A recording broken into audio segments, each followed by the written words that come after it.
Welcome to the fall meeting of the Water Science and Technology Board. We've got a great set of speakers this afternoon on a very important topic. Really pleased that so many people can join us. I'm going to start today by welcoming you and doing a quick kickoff with some preliminaries. First of all, my name is Kathy Kling. I'm a professor at Cornell University and I chair the Water Science and Technology Board. As I said, today's topic is a terrific area of importance, long-term solutions to improve U.S. drinking water services. Before getting started, I want to take a minute to acknowledge sorry, our clicker technology has, oh, there we go. I want to take a quick minute to do a land acknowledgement. We acknowledge that the National Academies is physically housed on the traditional land of the Nacotchtank, Anacostan, and Piscataway peoples, past and present. We honor with gratitude the land itself and the people who have stewarded it throughout the generations. We honor and respect the enduring relationship that exists between these peoples and nations and this land. We thank them for their resilience in protecting this land and aspire to uphold our responsibilities to their example. I know that many people joining the webinar and in this room are familiar with the purposes and goals of the National Academies of Science, Engineering, and Medicine, but I want to take just a couple minutes of introduction to be sure that everybody remembers what we're all about, as well as providing an introduction to folks for whom this might be new. The National Academies has been around since 1865, and it was developed and intended to be the nation's preeminent source of expert, evidence-based, and objective advice on science. Our mission is to inform policy with the best evidence and science available, with the goals of sparking progress, innovation, and ultimately confronting and helping to solve some of the most challenging issues for society. We do this through a variety of activities. Here's a few examples. In today's case, we're providing a good example, I think, of our convening capacity to provide guidance and information on important issues that are facing the nation now, informing science and policy debates, building and maintaining scientific networks, summarizing state of the science to audiences of various technical knowledge, and increasing visibility of emergent scientific fields. While that is the goal of the National Academies broadly, we look only at a subset of issues and topics because we are the Water Science and Technology Board. Our focal point for activities and issues then relates to all things water.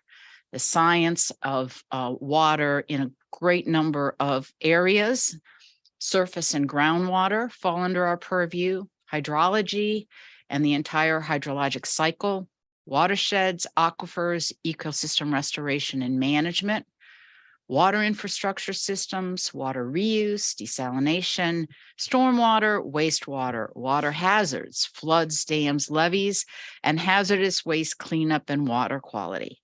That's a very quick list, but the idea is to let you know that we are indeed about all things water. The Water Science and Technology Board is comprised of a wide variety of people. As I said, my name is Kathy Kling, and I chair the board. I am not going to take the time to go through everyone's name on this list, but you can peruse it for a second. And note that there are people from a variety of walks of life, from academics, from think tanks, from all over the country, and we bring a broad range of scientific disciplines. With that, I'm going to pass the baton to David Sedlak, who is going to introduce our speakers and the activities for this afternoon. David. Great. Thank you, Kathy. Welcome to the board members, to our panelists and presenters, and those of you who are joining us on the webinar. It's great to all be back here together for our fall meeting. As you may know, we meet twice a year and we think about the topics that make sense for the board and the organizations affiliated with us to become more familiar with.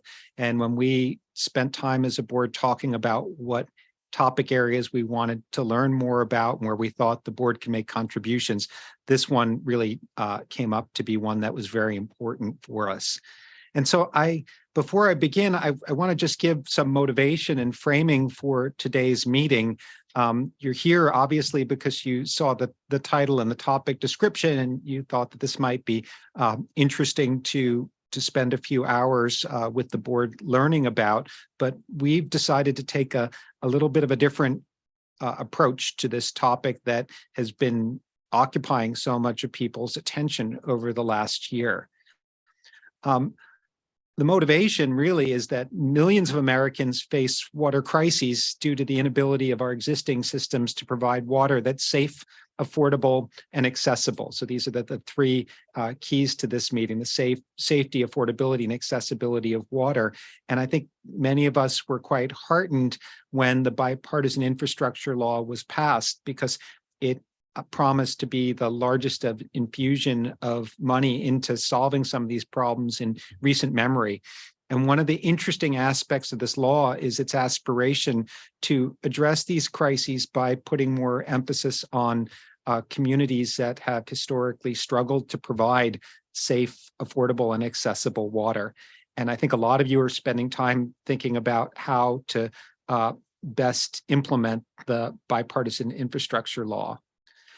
When we talked about where the Water Science and Technology Board could have an impact on this, rather than thinking about what's happening on the ground now, we recognized that the law was a step in the right direction, but this is part of a project that's going to take more than 5 years, perhaps even decades to realize.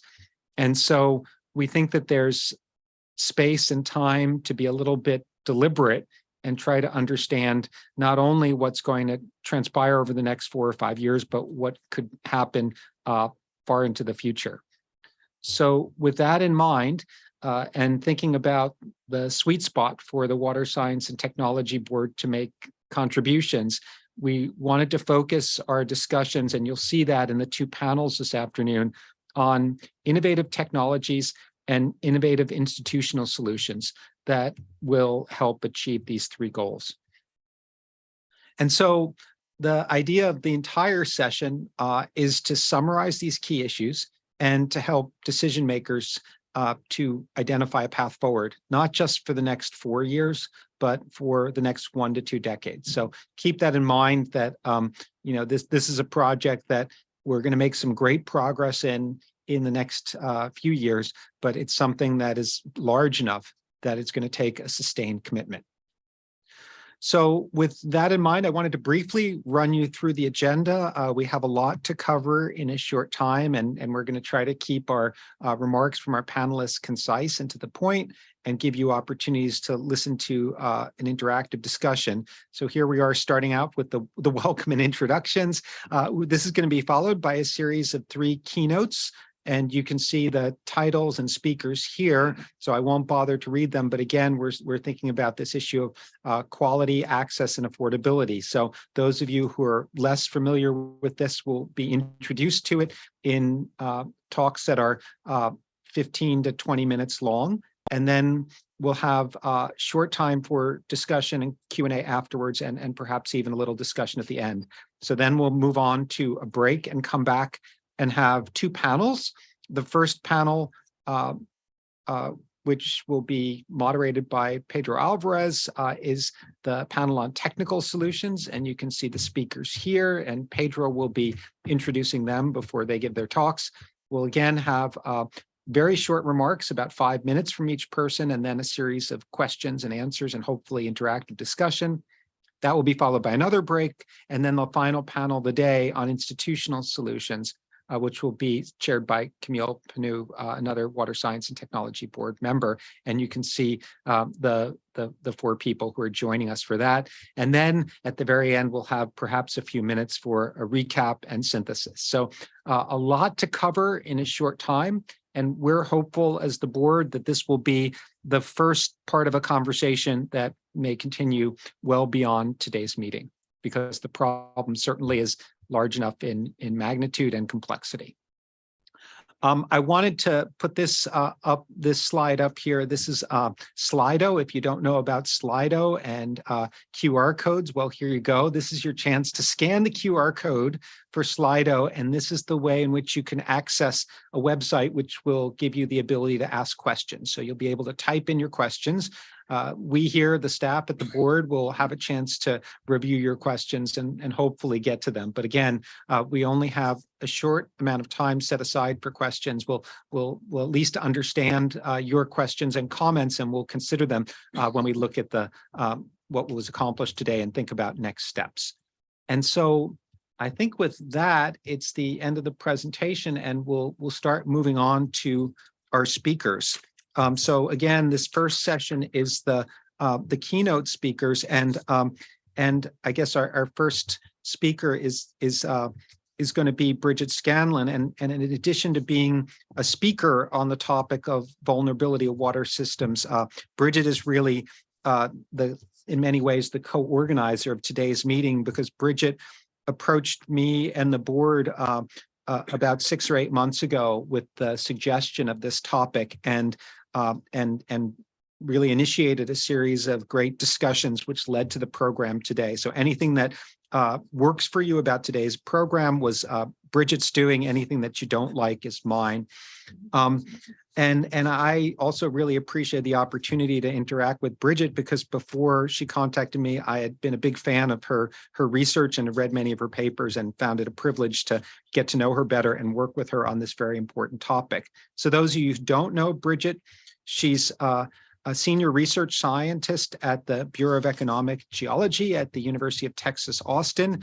She's a member of the National Academy of Engineering and has been involved in many, many important and influential research studies related to hydrogeology and water resources. And that really sparked her interest in this larger topic of underserved communities and their access to high quality water. And so she's going to kick us off with a talk on drinking water quality violations in the US and how they relate to social vulnerability. So sorry you couldn't join us here, Bridget. I hope you're feeling a little bit better, and we look forward to hearing your remarks. And you're going to give us a 15-minute discussion. The other speakers will give 20-minute presentations. Thank you, David. I appreciate it. So as David mentioned, we've been talking about these issues, and for me, it's been challenging to try to understand the social vulnerability aspects and how we can link that to water quality issues.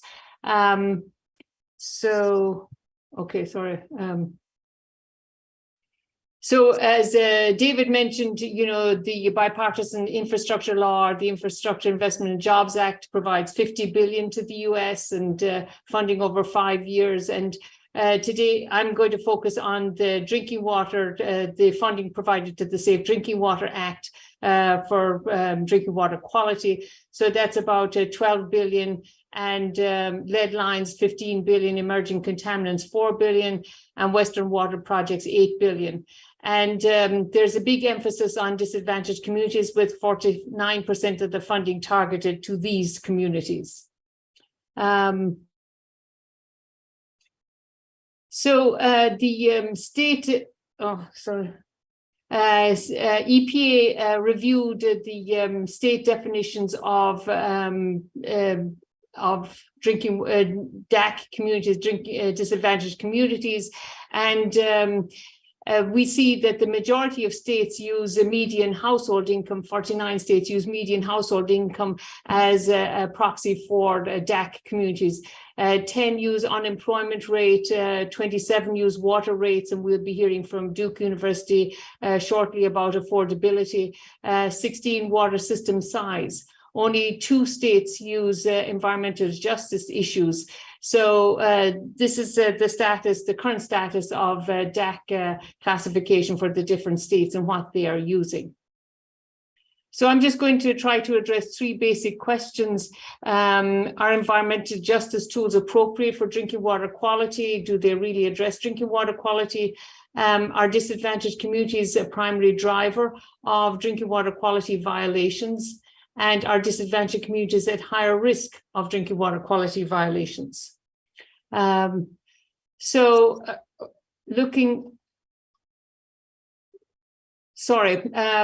Looking at the EPA-EJ screening and mapping tool, you can see that many of the parameters focus on air quality, and 5 include water as an issue. And most of these water parameters are referred to point sources of contamination, so proximity to Superfund sites or to risk management plan facilities, hazardous waste proximity, underground storage, and wastewater discharge. But so what's missing from this EJ tool is non-point sources of water contamination, such as geogenic naturally occurring contaminants and regional nitrate contamination, among others. So I don't think it's comprehensive, and we'll need some more work to address some of those issues. So we looked at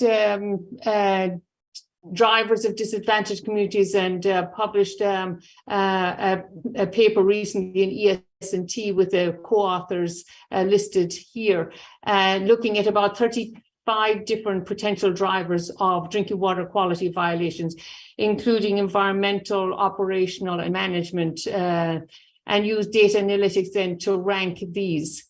And so on the left, you can see some of the parameters that were used: environmental factors, soil type, climate, land use, etc. Operational factors like treatment systems, and social vulnerability indicators. And on the right, then you can see a listing of some of the parameters ranked by their impact on probability of having any health-based drinking water quality violation. And you can see that social vulnerability ranks low in terms of other parameters increase the probability of having a drinking water quality violation. So I would say that social vulnerability is not a primary driver of drinking water quality violations. When we looked at the distribution of violations according to systems, then, so on the y-axis, we're showing the population served by community water systems, and on the x-axis, the number of community water systems.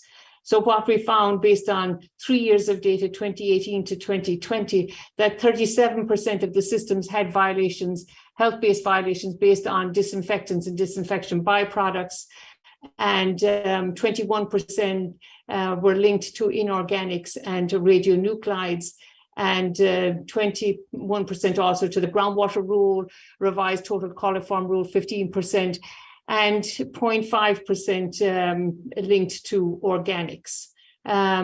So this gives us an indication that in treating the water, that we are creating a lot of the violations in the south central US extending to the northeast, and EPA had identified that previously, but then a lot of the contamination is linked to inorganics and radionuclides.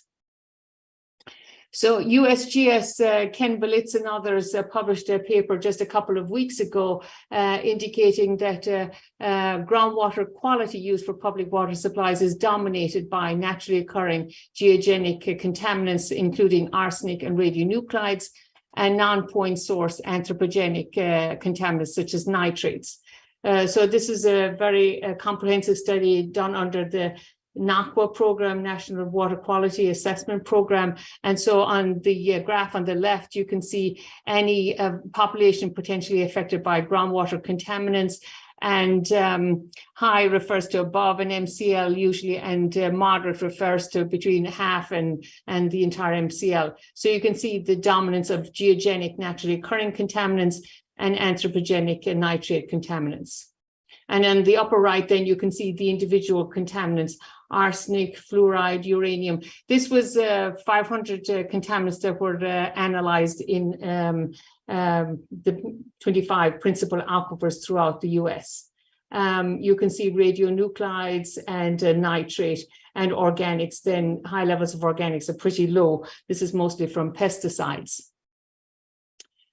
So are the disadvantaged communities at higher risk of drinking water quality violations? So risk assessment includes, the risk framework includes different components. So you have hazard, in this case from our analysis, where the hazard is safe drinking water quality violations, and the exposure then can be through surface water or groundwater in community water systems. And the vulnerability then we're looking at is the social vulnerability, including the different themes that the CDC considers, and we developed our own social vulnerability index. And EPA emphasizes risk and resilience frameworks in their work and trying to make community water systems more resilient to different issues.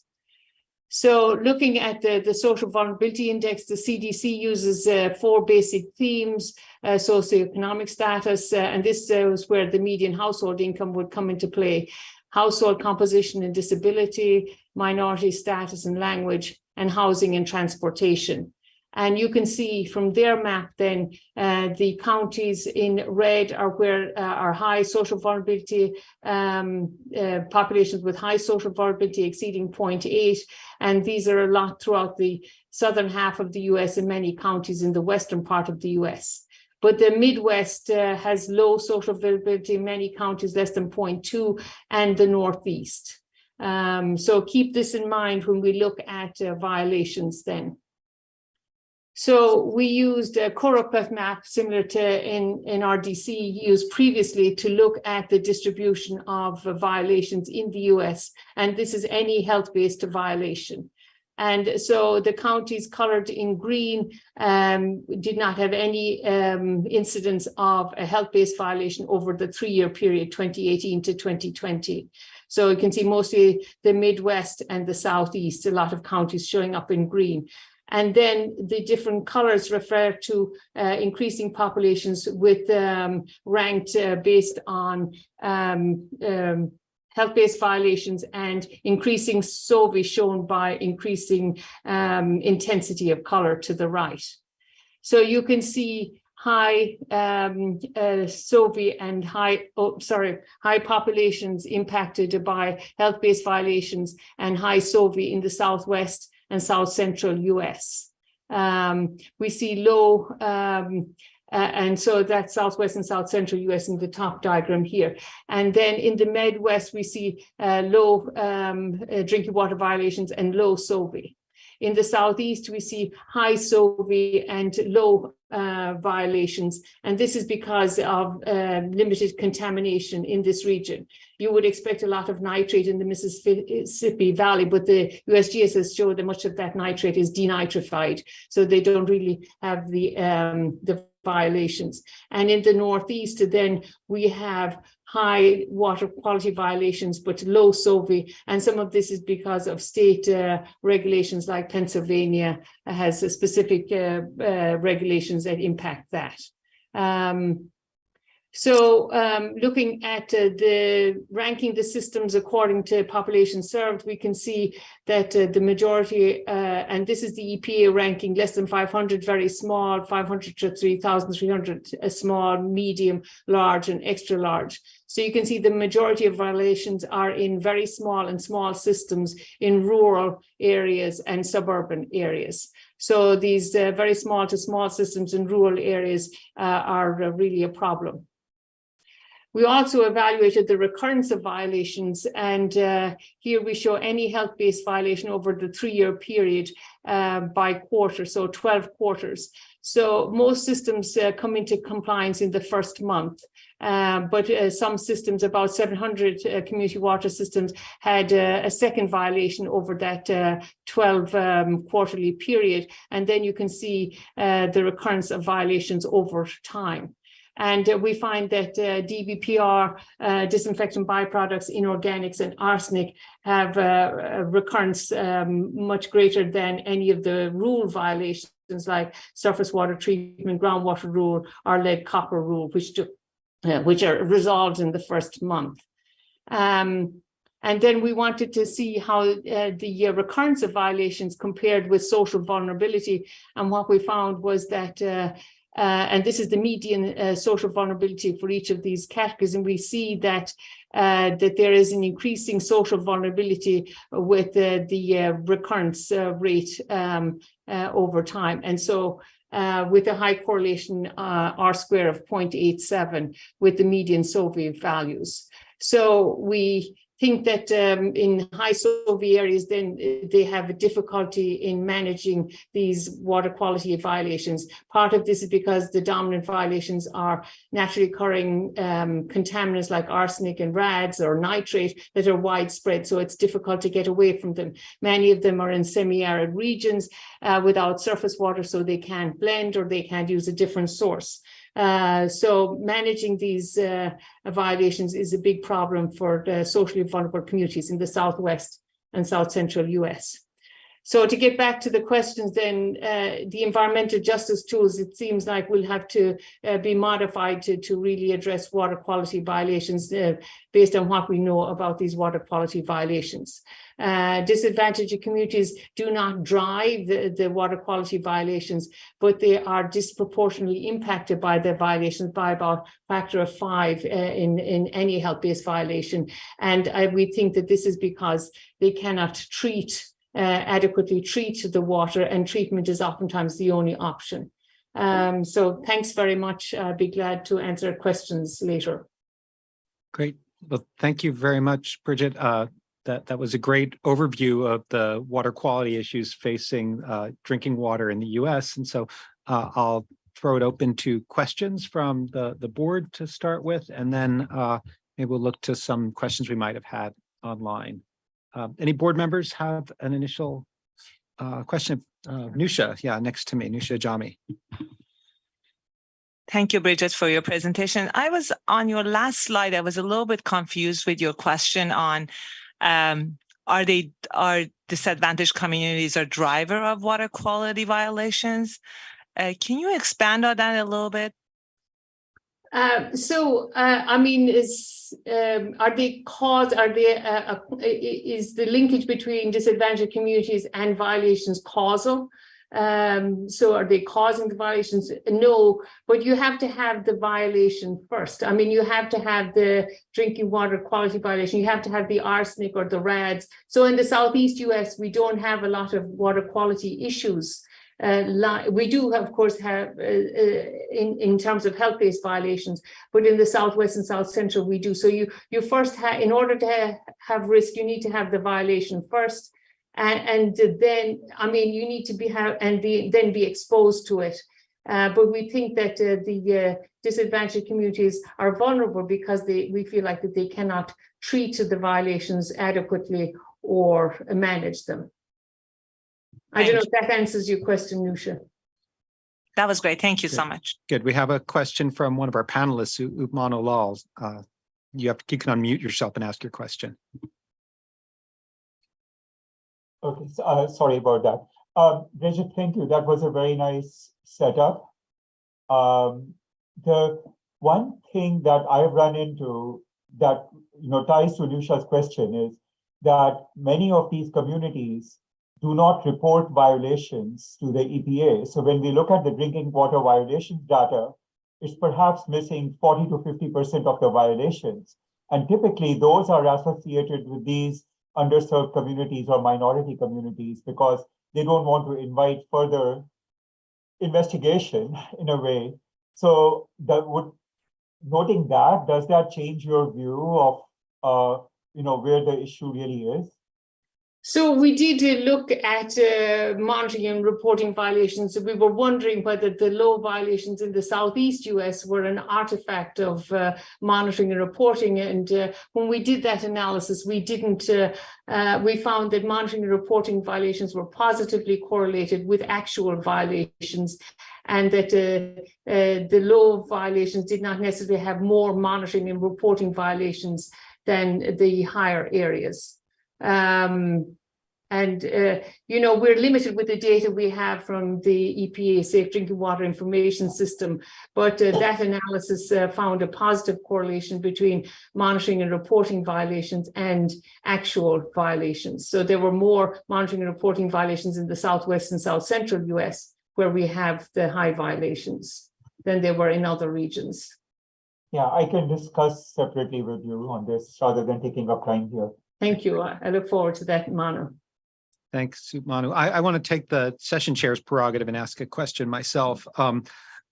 Bridget, thinking about the EJ screens here, there's something that maybe gets lost a little when we lump all the violations at a national level into one database. And I would have thought that like a hypothesis that we might generate is that a contaminant like lead or PFAS exposure might be more directly related to the kinds of things that an EJ screen would pick up, whereas the geogenic contaminants and nitrate are regional issues that might not show up. So have you done any of this analysis for specific violations and seen correlations with some of the predictors for things like lead? Well, we did look at violations of the lead and copper rule, and we found that the highest level of violations were in Texas, and we did look at linkages with SOVI, but the USGS looked at 500 different contaminants, and I think their results are extremely interesting, because what they say is that the dominant contaminants are not organics. They are these naturally occurring. So, I mean, if we're looking at community water systems that are not compliant, that don't have safe drinking water, then I think that's what these results emphasize also, just similar to the USGS study, NACWA study. Sure. I'm going to give one final question. It comes from the audience. There are a couple of folks in the audience who asked questions about whether or not you included private communities or people who are served by domestic wells in this analysis, and if not, like how you think they would show up in a similar kind of evaluation if they had been sampled. We didn't include domestic wells in this analysis, but the USGS has shown in some studies for some states like California and stuff that the contamination incidents are similar for domestic wells, because these are naturally occurring contaminants that are widespread, and so domestic wells are just as exposed as community water systems in these regions to those types of contaminants. Great. Good. Well, that's all the time we have right now. We'll come back to you later for questions, and we'll move on to the second keynote.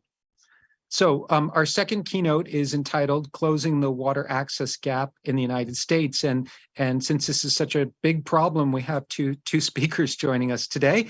We have Stephen Gastier, who's an associate professor of sociology at Michigan State University, who has done some wonderful work on access to water, and Zina Roller, who's a community organizer working in Los Angeles and with training in city planning. They've been instrumental in some of these analyses that Stephen's done on access. So we give them 20 minutes for their presentation, and they're going to split some of the remarks here. So expect to see a dynamic duo educating us on water access. I'll turn it over to you guys. Great.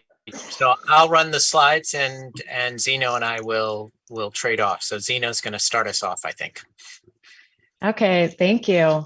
So I am a community organizer and a consultant based in Los Angeles. I'm currently working on housing justice issues, but I spent many years working on water equity and particularly access and affordability at the U.S. Water Alliance, where I led the development of the Water Access Gap report that we'll be talking about today, along with Stephen.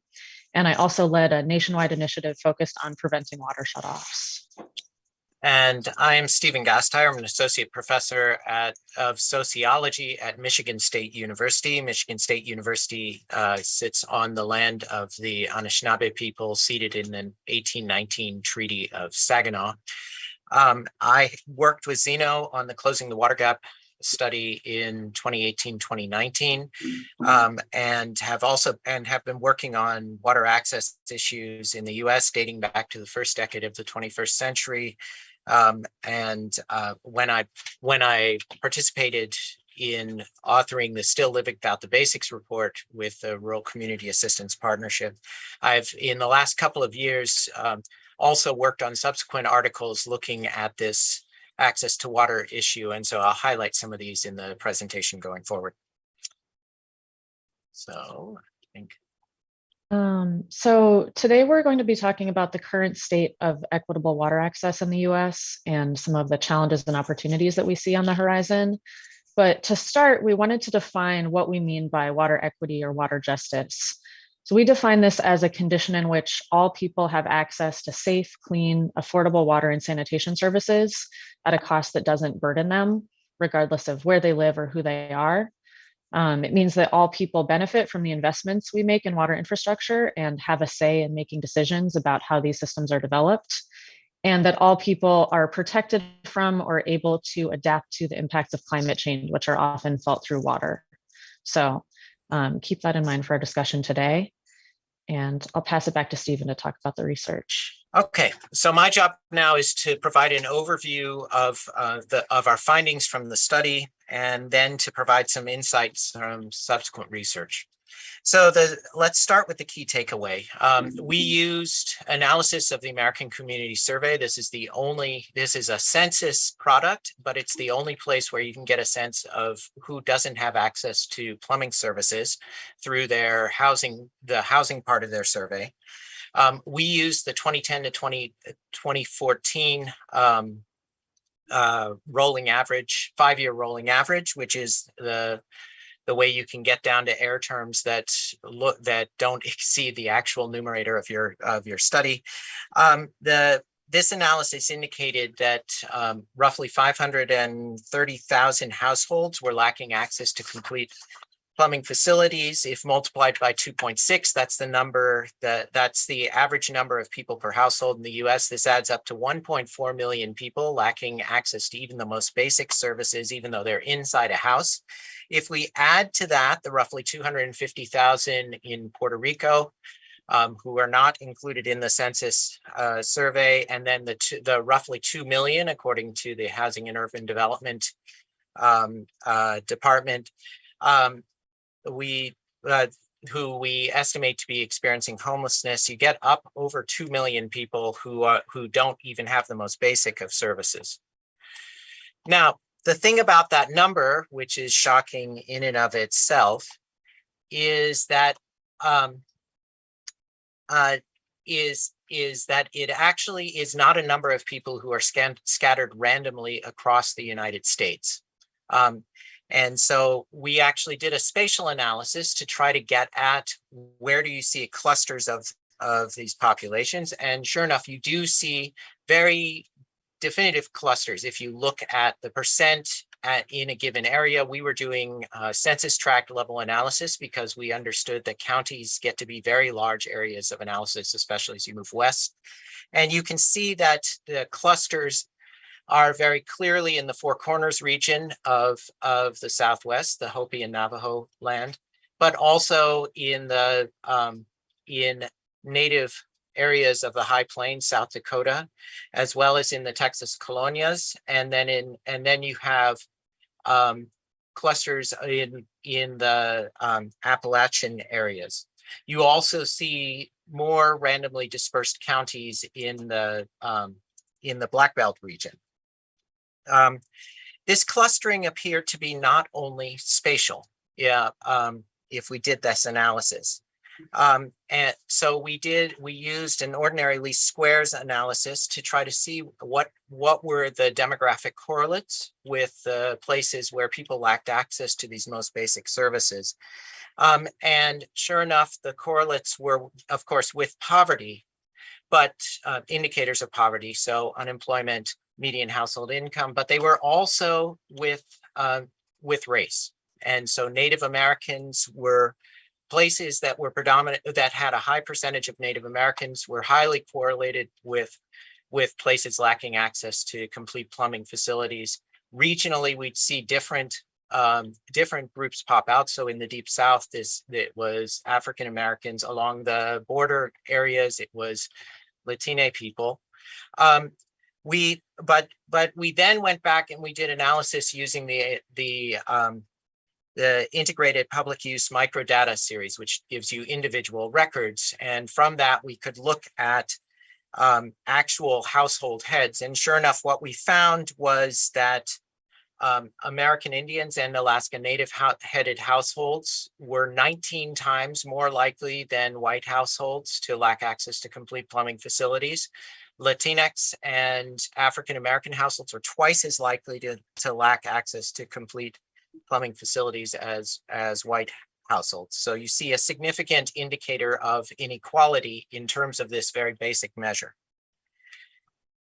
But we ended the report noting, much as Dr. Scanlon's paper just noted for us, that probably this is an undercount of the actual scope of the problem. And so in my subsequent work, I worked with Dr. Tom Muller, who's a demographer at Oklahoma University, to try to get a sense of how much bigger is this problem than just who doesn't have access to plumbing. And so we started by looking at the plumbing question, but taking it more up to date. So we used the 2014 to 2018 rolling average from the census.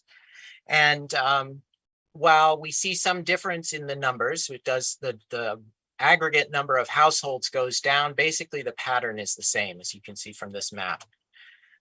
More interestingly, though, we went back and we tried to look at where we see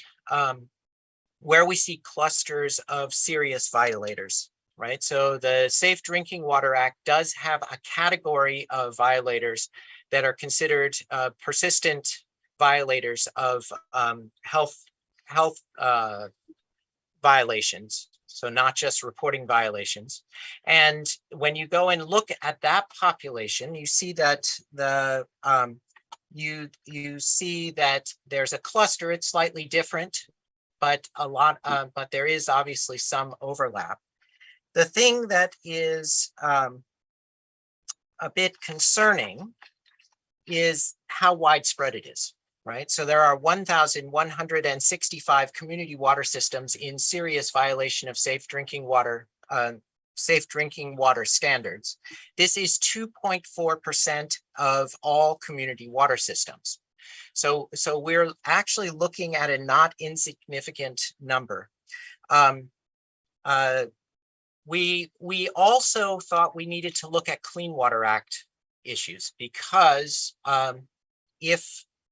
even if because you can see an indicator of impaired water quality if you have water being impaired by clean water violations.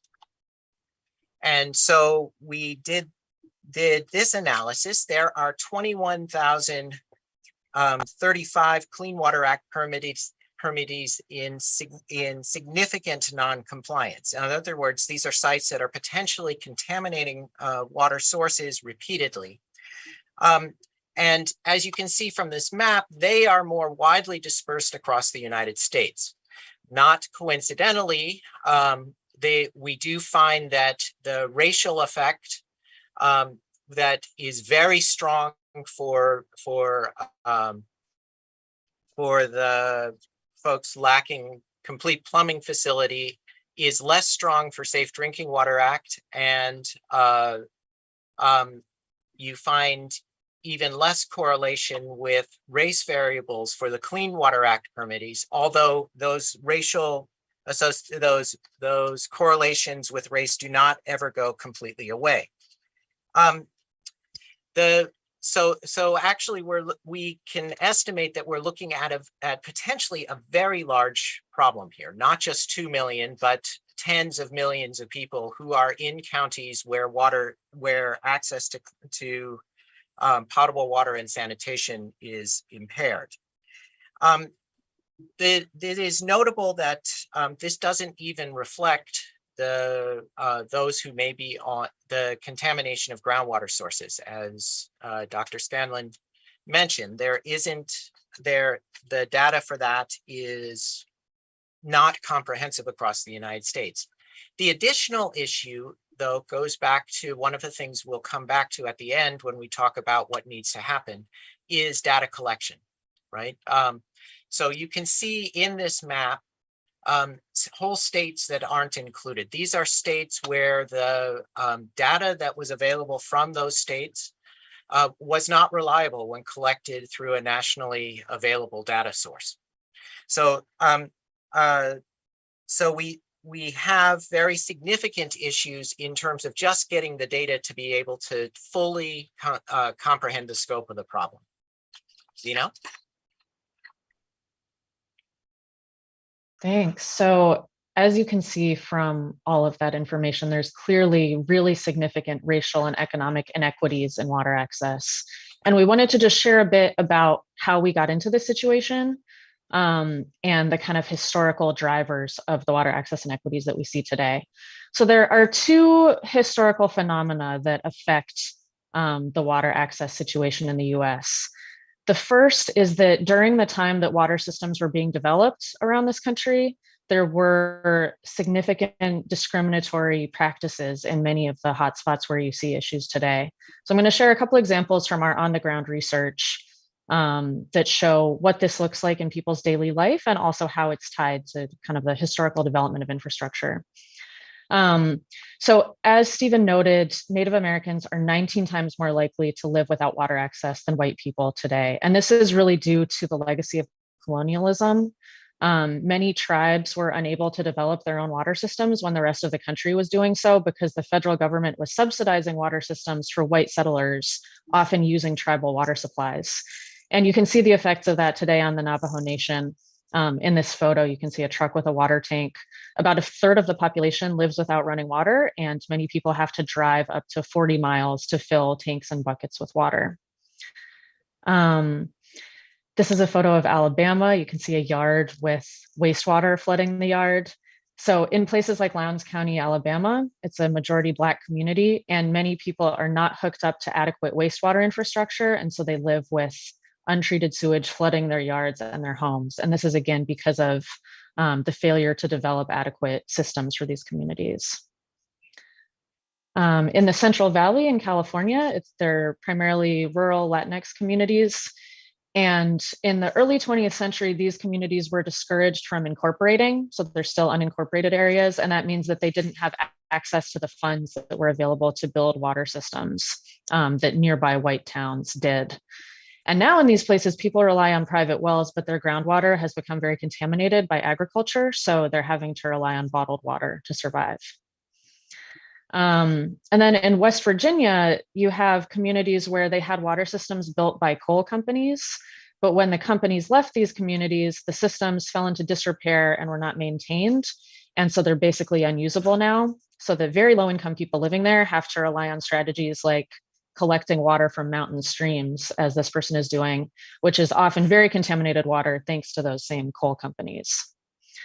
So that's the first dynamic, the discriminatory practices and how we developed our infrastructure. But the second dynamic is the decline in federal funding for infrastructure. So for much of the 20th century, the federal government was providing the majority of funding for water infrastructure development that was serving the majority of Americans. But in the 1970s, that federal funding declined dramatically and the grant programs were replaced by loans. So now less than 10% of funding for water systems comes from the federal level, and the water systems have to rely on ratepayer dollars for most of that funding. So what this means is that the communities that were historically excluded from water infrastructure now have a much harder time catching up to the rest of the country because the funding that was once available is no longer there. So this leads us then to what do we do? What do we do now? What should our priorities be? For starters, we should note that research recently accepted for publication indicates that there are significant benefits to investing in community water systems. A recent study by the nonprofit Dig Deep showed a return on investment of $5 to every $1 invested in water infrastructure. My own research, which has recently been accepted in Nature Water, again with Dr. Muller, demonstrates a significant return on investment for local communities across the board, even though the magnitude of that return varies by race.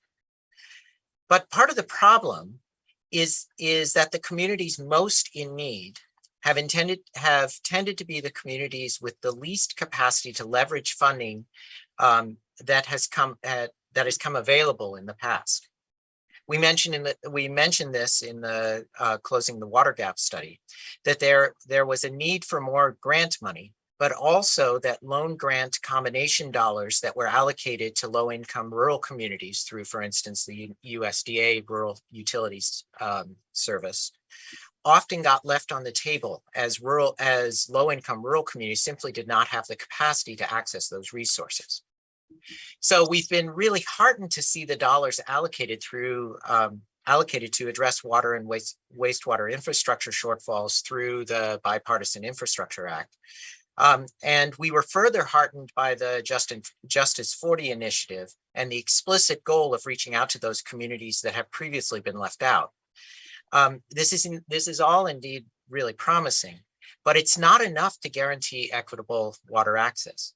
Part of the problem goes back to these data needs that I mentioned above. Currently, the way that data is compiled across multiple agencies through data sets that have been designed to serve specific legislative and administrative priorities makes it very hard to compile data in a way that can help researchers, agency employees, community activists, and others identify and verify where communities need assistance so that we can intervene before crises develop. In other words, better data could be part of the process of developing early warning systems to both to intervene to mitigate risk of issues like climate change and also backsliding, possibly related, in communities. But we need data and action simultaneously.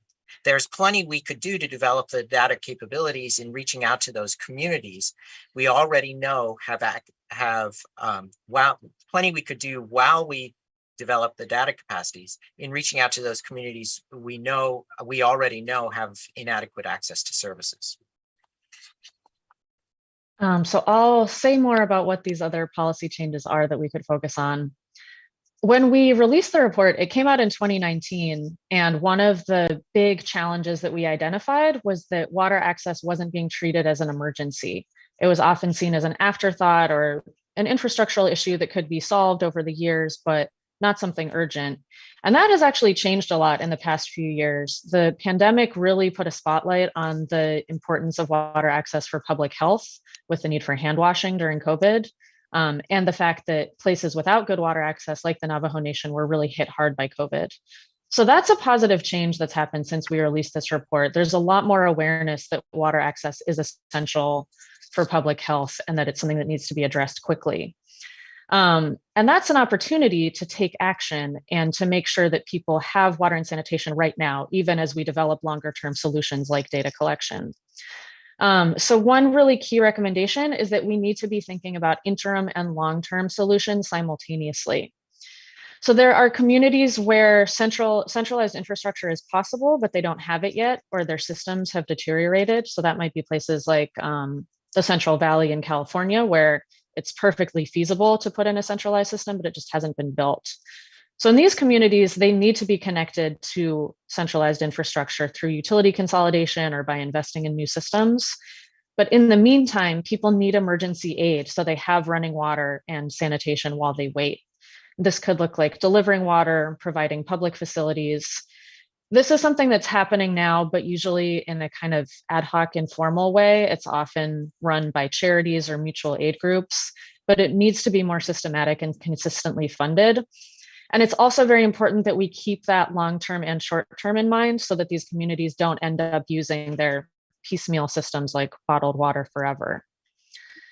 There are also communities where there are real technical challenges to putting in centralized infrastructure. So that could look like parts of the Navajo Nation that are very remote, where it'd be difficult to put water lines all the way out.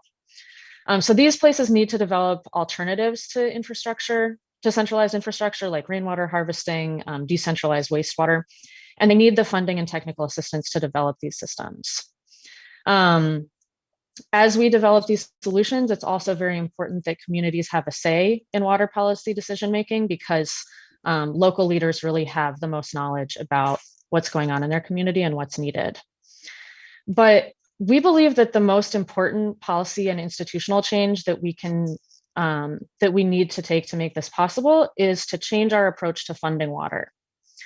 So we know that universal water access benefits everyone in society, not just the individual who has the running water, but the whole society and economy and environment benefit when everyone can wash their hands, use a bathroom, and drink clean water.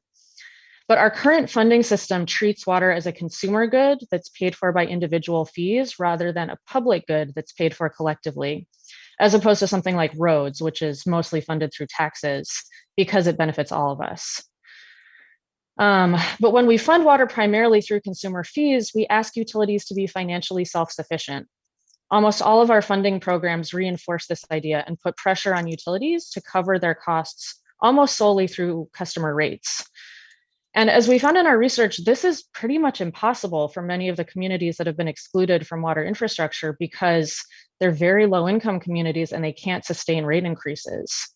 In some of the places we visited, people are making about $15,000 a year, and they're not able to secure loans for water systems unless they can demonstrate the financial capacity to be self-sufficient, that means that people in those communities are basically out of luck and stuck drinking dangerous water. So we believe that public institutions' ability to provide these life-saving services should not be dependent on individual ability to pay, especially as we face crises like COVID and future pandemics. The funding from the bipartisan infrastructure law will make a big difference, but if that funding is still distributed according to this financial self-sufficiency paradigm, it will replicate the problems that we're seeing today. So in order to close the water access gap and to address water affordability, we need to move from a commodity model to a public good model for water. This would look like providing ongoing O&M funding and not just capital funding, operations and maintenance funding, and finding models that distribute the cost of water systems more equitably. So this is essential for addressing access. It also addresses affordability, since there are millions of people a year in the US who experience a utility shutoff. And while they may technically have pipes coming into their home, they're living without access. So this public good paradigm would make significant progress towards water access and affordability. And with that, I think the affordability section is next. So we'll pass it over to them. Thank you. Great. Well, thank you both for that fascinating talk. Actually, there's a few minutes for questions before we move on to the next group. So I'm going to open up the floor to questions from the audience. So let's see. Questions from the audience. Nusha Ajami, again, thank you very much. David really tried to now calm me, but it's okay. Keep raising my hand. Thank you both for your presentation. Really interesting. One quick question is, you mentioned, on the communities that are close to the centralized system, one solution is to connect them to centralized system. And I always wonder if there's a failing centralized system and you bring another community that's already doesn't have access to water and connecting them to that failing system, you actually might be further propagating the problem rather than helping these communities. So I'm wondering why centralized system would not be a useful thing, and why wouldn't that be a positive path toward affordability and access? Yeah, that's a good point. And I think if consolidation is considered as a solution, it would really be contextual. So looking at that community and whether if they are close to a centralized system, if that system is functioning effectively and has the capacity to bring on more customers. And if they don't, you might need to look at other policies. But I would also think about consolidation as a spectrum where, you could be directly connecting their infrastructure, or it could be more of a managerial consolidation where the larger system provides some of their technical capacity. But definitely agree. If the system that's there is already struggling, then connecting more people to it may not be the best approach. Great. I'm going to turn to Mark Le Chevalier for a question. Excellent presentation. My question is about, we're looking at water and wastewater infrastructure. A recent article in Navajo Nation in Utah found that the problem was bringing electricity. They couldn't run the wells until they had electrical supply, and that really took. Are we even looking at water in a silo, or how many of these times are also other infrastructure issues? We actually, in one of the drafts of our talk last night, we had a section that talked about how water shouldn't be siloed, that whether you're looking at it in terms of integrated systems or you're looking at it in terms of the effects on people of not having access to water, it's not just about water. My colleague Jennifer Carrera used to talk about it when she was looking at urban water systems as water bundles, right? So the water goes out in a house in Detroit because people didn't have access to, because people couldn't pay their energy bill. Having been, since they were unable to pay their heating bill, the pipes froze, and so then they don't have water, right? So I think we absolutely can't look at this as a silo. We need to be thinking about what are the interconnections.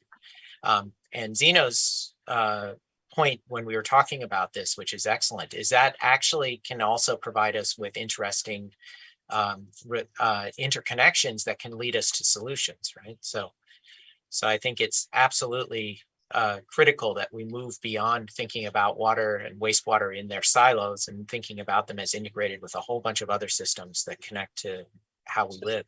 So how does that affect then the funding, which is water related? Again, we hit that roadblock because we have funding for water, but we don't have funding for these bundles.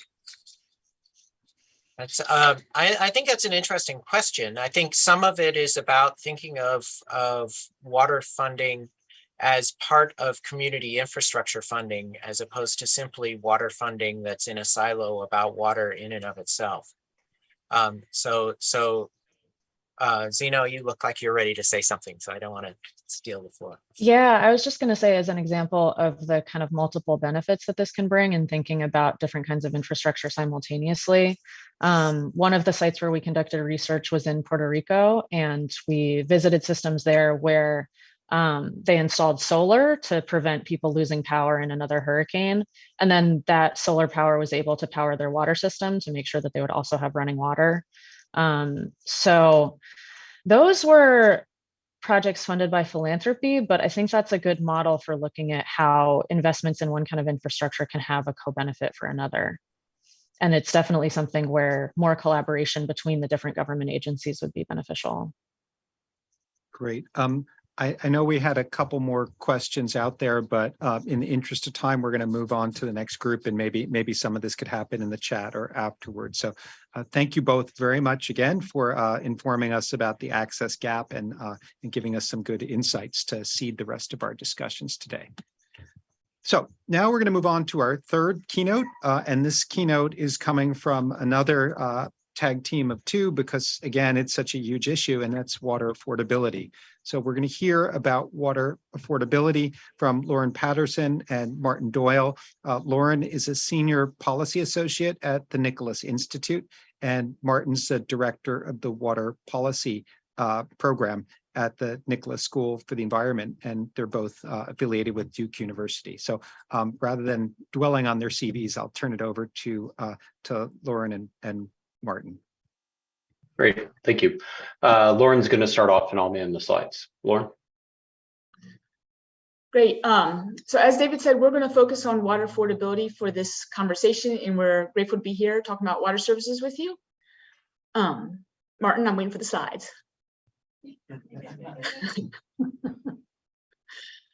I'll go ahead and get started while you're getting those up. But when we talk about water affordability, there are two distinct audiences, even though that term gets used interchangeably. So on the one end, utilities are looking at the financial capability to generate the revenue that they need in order to supply safe, reliable water services, because it costs money to, pump water, treat water, distribute water to households, and then collect it all back again. And so it's looking at the collective capacity of the entire community to cover those costs. Next slide. On the flip side, because we decided that we are going to generate revenue from water services by charging water services as a commodity, it means that if you connect to the service, you usually have some kind of fixed costs and some charge for the amount of water that's being used. And one of the outcomes is residential households or apartments or multifamily household units are also treated as customers. But you need water to live on. So water also has this public good component, as Zeno mentioned earlier, where you have to have water to live. And so household affordability refers to the ability for an individual household to pay for basic water services without undue hardship. And we're going to come back to that definition in a little bit, but for now, just keep that in mind. Next slide. And so there's this tension between the need to generate enough revenue to supply safe, reliable water services with keeping those costs affordable, particularly for households that have very different incomes, very different water needs, and very different abilities to pay for water services.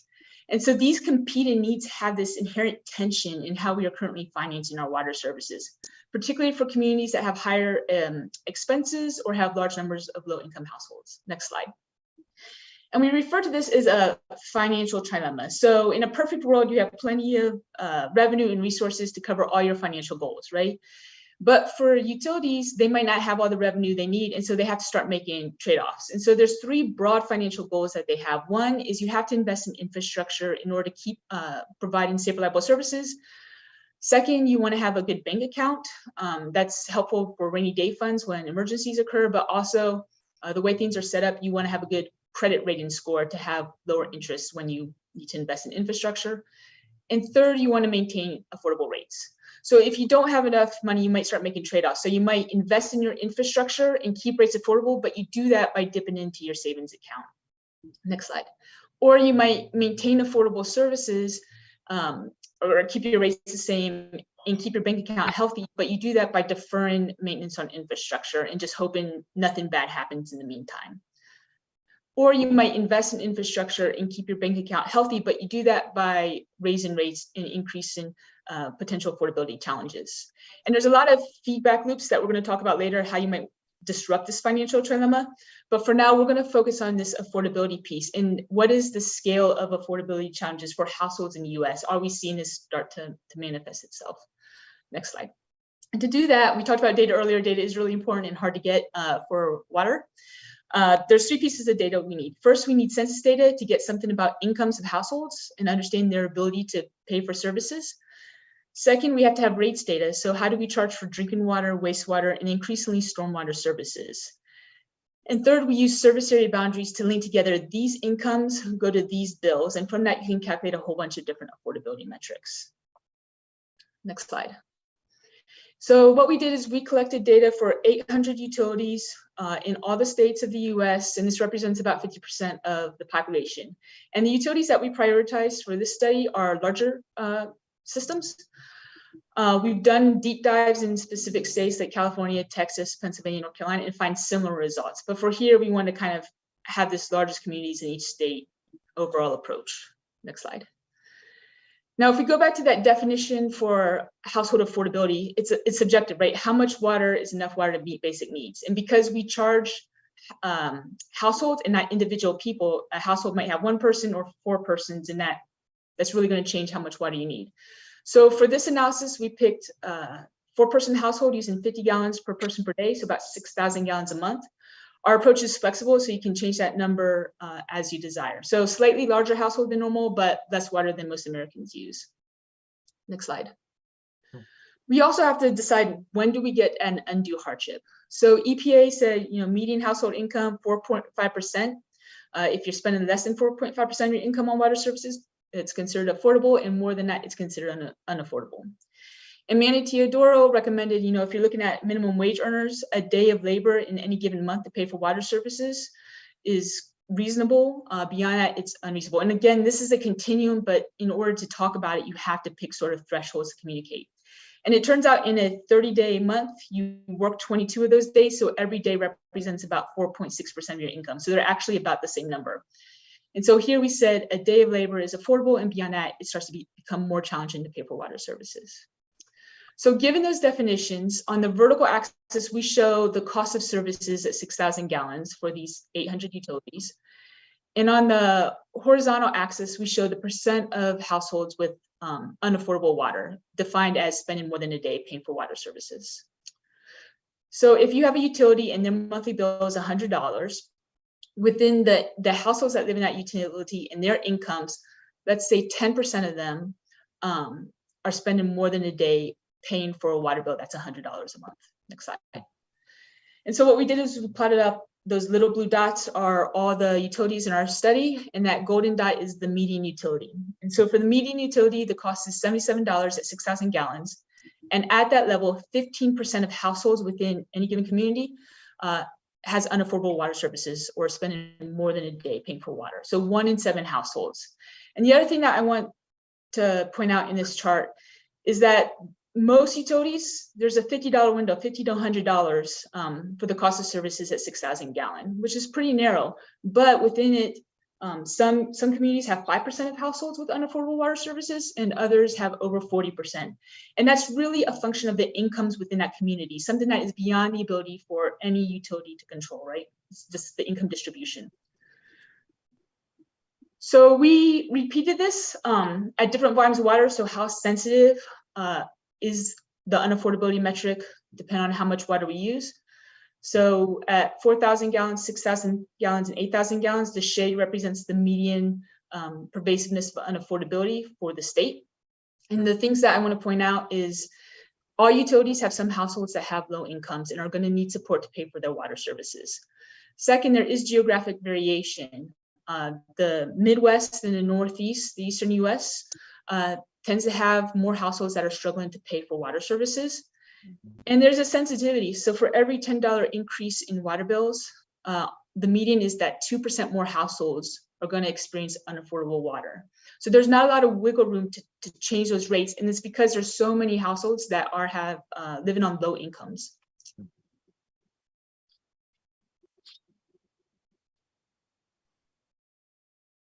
Martin, you're on mute. All right, thanks, Lauren. So what's the trajectory? Should we be expecting things to change in the coming decades? Basically, the answer is no. So one of the important things is that there are 3 levels of government, obviously, that spend money on water infrastructure: federal government, state government, local government. At its peak, the federal government never spent more than 32% of total government spending on water utility infrastructure. So in the late 1960s, during the peak of grant and subsidized loan, the federal government spent about 31%. 69% of spending on water utility infrastructure during that period was by local and state governments. Since that time period, the percentage by federal government has declined. For a sense of scale, in 2008 and 9, the American Reinvestment and Recovery Act, during that peak of spending, the federal government went up to about 7% of total government spending. The influx of money from the Infrastructure Act that just came through will probably push us back up to somewhere around 8 or 9%. So in terms of where the money is going to come from for anything related to drinking water or clean water services, that money is going to come through state and local governments, and it's primarily going to come through the municipal bond market to those entities as well. Along with that, most of the money that's now going into water infrastructure is going into operation and maintenance. So again, in 1956, a little less than 50% of total spending by all levels of government was for operations and maintenance. Now we're upwards of about 72% of total government spending is for maintaining what we already have rather than new building. So aging infrastructure is basically absorbing a larger and larger portion of what our money can actually go to. And again, most of this money is from local and state governments, not from the federal government. And most of that money has always been from state and local governments, not from the federal government. The other trajectory that we're seeing is that in general, water services have been, the water bill faced by households has been increasing at between 5 and 5.4% annually, whereas the rate of inflation on households has been at about 2 to 2.1% annually. So basically, our water bills have been increasing in real dollars 3% greater than the rate of inflation. Obviously, the rate of inflation has increased dramatically over the past 6 to 9 months. However, all of the costs that go into water utilities are part of the costs that are increasing in base inflation: labor costs, basic material costs, and energy costs. So if we've seen water bills going up at 5%, it's not unrealistic for us to expect to see over the next 3 to 5 years for water bills to be increasing at a rate of 10, 15, even 20% per year for households. So all of these costs are going to be increasing at the household and utility level. Over 2020, 2021, and 2022, a group of organizations got together and really dug into this problem of water affordability. The Aspen Institute and us at Duke's Nicholas Institute put together a report summarizing this series of roundtables and forums. And what we put out was a call for action, and this call for action had a series of different recommendations, which I'm going to go through fairly quickly. First, there's an overall need to develop a national strategy. As Lauren pointed out, based on our estimates, around 15% of households struggle with unaffordability in the United States. Surprisingly, in 1969, the National Health Service found that about 15% of households in America had contaminated drinking water or unsafe drinking water. And that report in 1969 led to the creation of the impetus that drove America towards the Water Act. The scale of impact of unaffordable water services is very similar to that scale. And so we think that the nation should start to dig into prioritizing water affordability as a national priority in the same way that water quality was prioritized in the early 1970s. As part of that, an overarching goal is needed. We think that an appropriate overarching goal or vision is that no person in the United States should be denied essential basic services like water services based on their ability to pay. In addition to that, there's a range of different other kinds of recommendations that this group made. We need to assure that households have access to assistance. There are a lot of customer assistance programs, but surprisingly, only about 30% of households that are in a utility and have access to those services actually make use of those services, those customer assistance programs. The barriers to entry are actually very high. It takes a lot of effort to actually access customer assistance programs for low-income households. Number 4, in the same way, utilities that need access to subsidized loans from the federal or state governments have a very similar problem. The programs that were created to increase the availability of funding for low-income utilities or low-resource communities face the same challenges. So we need to assure that households as well as utilities get access to the funds that are being made available for them, and that those funds aren't just going to the communities and households that have the resources to actually apply for them. Over the long term, a lot of these recommendations will simply be band-aids on it. At some point, we have to reduce the cost of water services, that we have to bend the curve. In order to do that, we need to make a few major investments to reduce the long-term costs. We need to make major investments in regionalization and consolidation. These are not easy solutions. We have all kinds of political problems or community problems to go along with that. But we have simply too many community water systems in the United States. We are not able to take advantage of economies of scale. And so in order to have regionalization and consolidation, that's going to take capital, probably from the federal and state governments, in order to move that policy action forward. In addition, the grants and subsidized loans in the past, especially during the American Reinvestment Recovery Act in 2008 and 9, were for shovel-ready projects, and that's a really bad move because those are going, again, to communities that have a project that have already been identified and that can absorb that spending. Instead, if we want to bend the curve, then we need to start making investments in projects that are specifically designed and identified for reducing long-term costs. And often those projects are not shovel-ready. They take intent, they take time, they take time to actually design. So we need to change our spending habits from grants and loan programs. We also need to start pursuing fiscally sustainable revenue models for utilities. And this was brought up in the last session as well. All utilities need to recover full cost of delivering water services. Full cost accounting is really important. But along with that, we've relied potentially too much on revenue design from usage rates. There are different ways to generate revenue, and we need to start exploring different revenue sources for this most basic of human needs. So we have been looking at this through this idea of disrupting the financial trilemma for water utilities. So just quickly through this, how we charge for water services. The City of Philadelphia has been exploring income-based rate structures. It's super problematic, it's super difficult to do, but it's worth exploring, at least from an economic sense. Also, a few utilities, including Buffalo, have started to use an ad valorem or property tax-based approach for generating revenue for wastewater and for stormwater costs. This is a really good way to start thinking about things because it starts to spread some of the costs onto the broader community. How we finance infrastructure, we need to ensure that revenues collected for water services are actually spent on water services.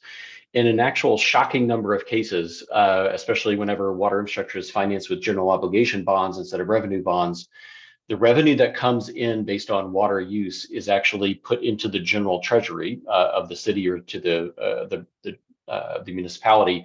And then it's not necessarily ring fenced as revenue just for the water services. And so then that revenue can be used for other purposes, whether it's just general operations of the city, tennis courts, municipal centers, or something like that. And we really need, given the status of America's water infrastructure, we need to ensure that the money that is available at the local level is used for local level water services. And the other thing is there is a series of small changes in how we actually regulate water services. One of the key ways is we need to allow utilities to spend their resources potentially outside of their service areas. A lot of utilities depend on water supply, raw water supply from an aquifer that extends beyond their service area, the watershed that expands beyond their service area, and a small amount of investment in a broader geographic area could reduce their long-term costs. There's also a lot of complaining by water regulator or water utility operators on the economic impact of Clean Water Act compliance. Consent decrees are inordinately expensive for a water utility when the trade-off for them is often for safe drinking water types of infrastructure as well. All right, so what happens if we don't disrupt current trajectories? Worst case scenario, this is some quick analysis that we did for Jackson, Mississippi, just to give a sense of how this looks at the more local level. In the top right is each one of these different polygons is a water utility in the Jackson, Mississippi region. And this is just to emphasize that a broad municipal region is not often served by a single water utility. So the dark area there in the middle is the Jackson water utility that's received a lot of press over the past couple of weeks. All of the other polygons are suburbs that have their own independent water utility. So as the Jackson area has grown and as it's suburbanized, and as people have moved out of the central area of Jackson into a broader region, those broader regions have developed their own water utility. Those newer water utilities have newer infrastructure. They have higher income residents, and they also tend to be wider in these different areas. And what that means for the city of Jackson in that lower right map is that the percent of households in the Jackson utility has the highest percentage of households that spend more than 1 day of labor on their total water service bill. So not only are these households within a community paying more for their water bill, they're also getting poorer water quality from that higher bill that they actually pay. So we need to disrupt the current trajectories that we're on. We've made some suggestions for how that could work in the Aspen report, and we look forward to some of the questions that you might have. Thank you. Great. Thank you very much for a wonderful presentation to both of you. Let's see. We'll open up for some questions here, and we'll do about 5 minutes of questions here, and then we're going to bring all the panelists on for questions. So if there's something that you had in a previous keynote that you wanted to ask, or more importantly, if you could find connections among the three sets of speakers, start thinking about those. But we'll start here, and I guess Jennifer, I'm going to give you the first question of this session. Thanks, David. Thanks, Martin and Lauren, for your presentation. I had a quick question. It was intriguing, your comment near the end about allowing water utilities to spend money outside of their, I don't know what you called their area. But I was wondering, were you hinting at sort of a watershed approach where upstream water quality could be improved via spending, and that benefits downstream water users? And I just wondered, is that are you hinting at water trading programs, or how yeah, I just wondered if you could comment a little more on that intriguing concept. Thanks. Yeah, good question. This is an idea that's been floating around for probably 700 years or so. I don't know what it is, but the idea of we often captured as a watershed utility of allowing the group to kind of operate a little bit more interactively. I mean, certainly some of the larger water utilities like SFPUC does a lot of land use management planning themselves.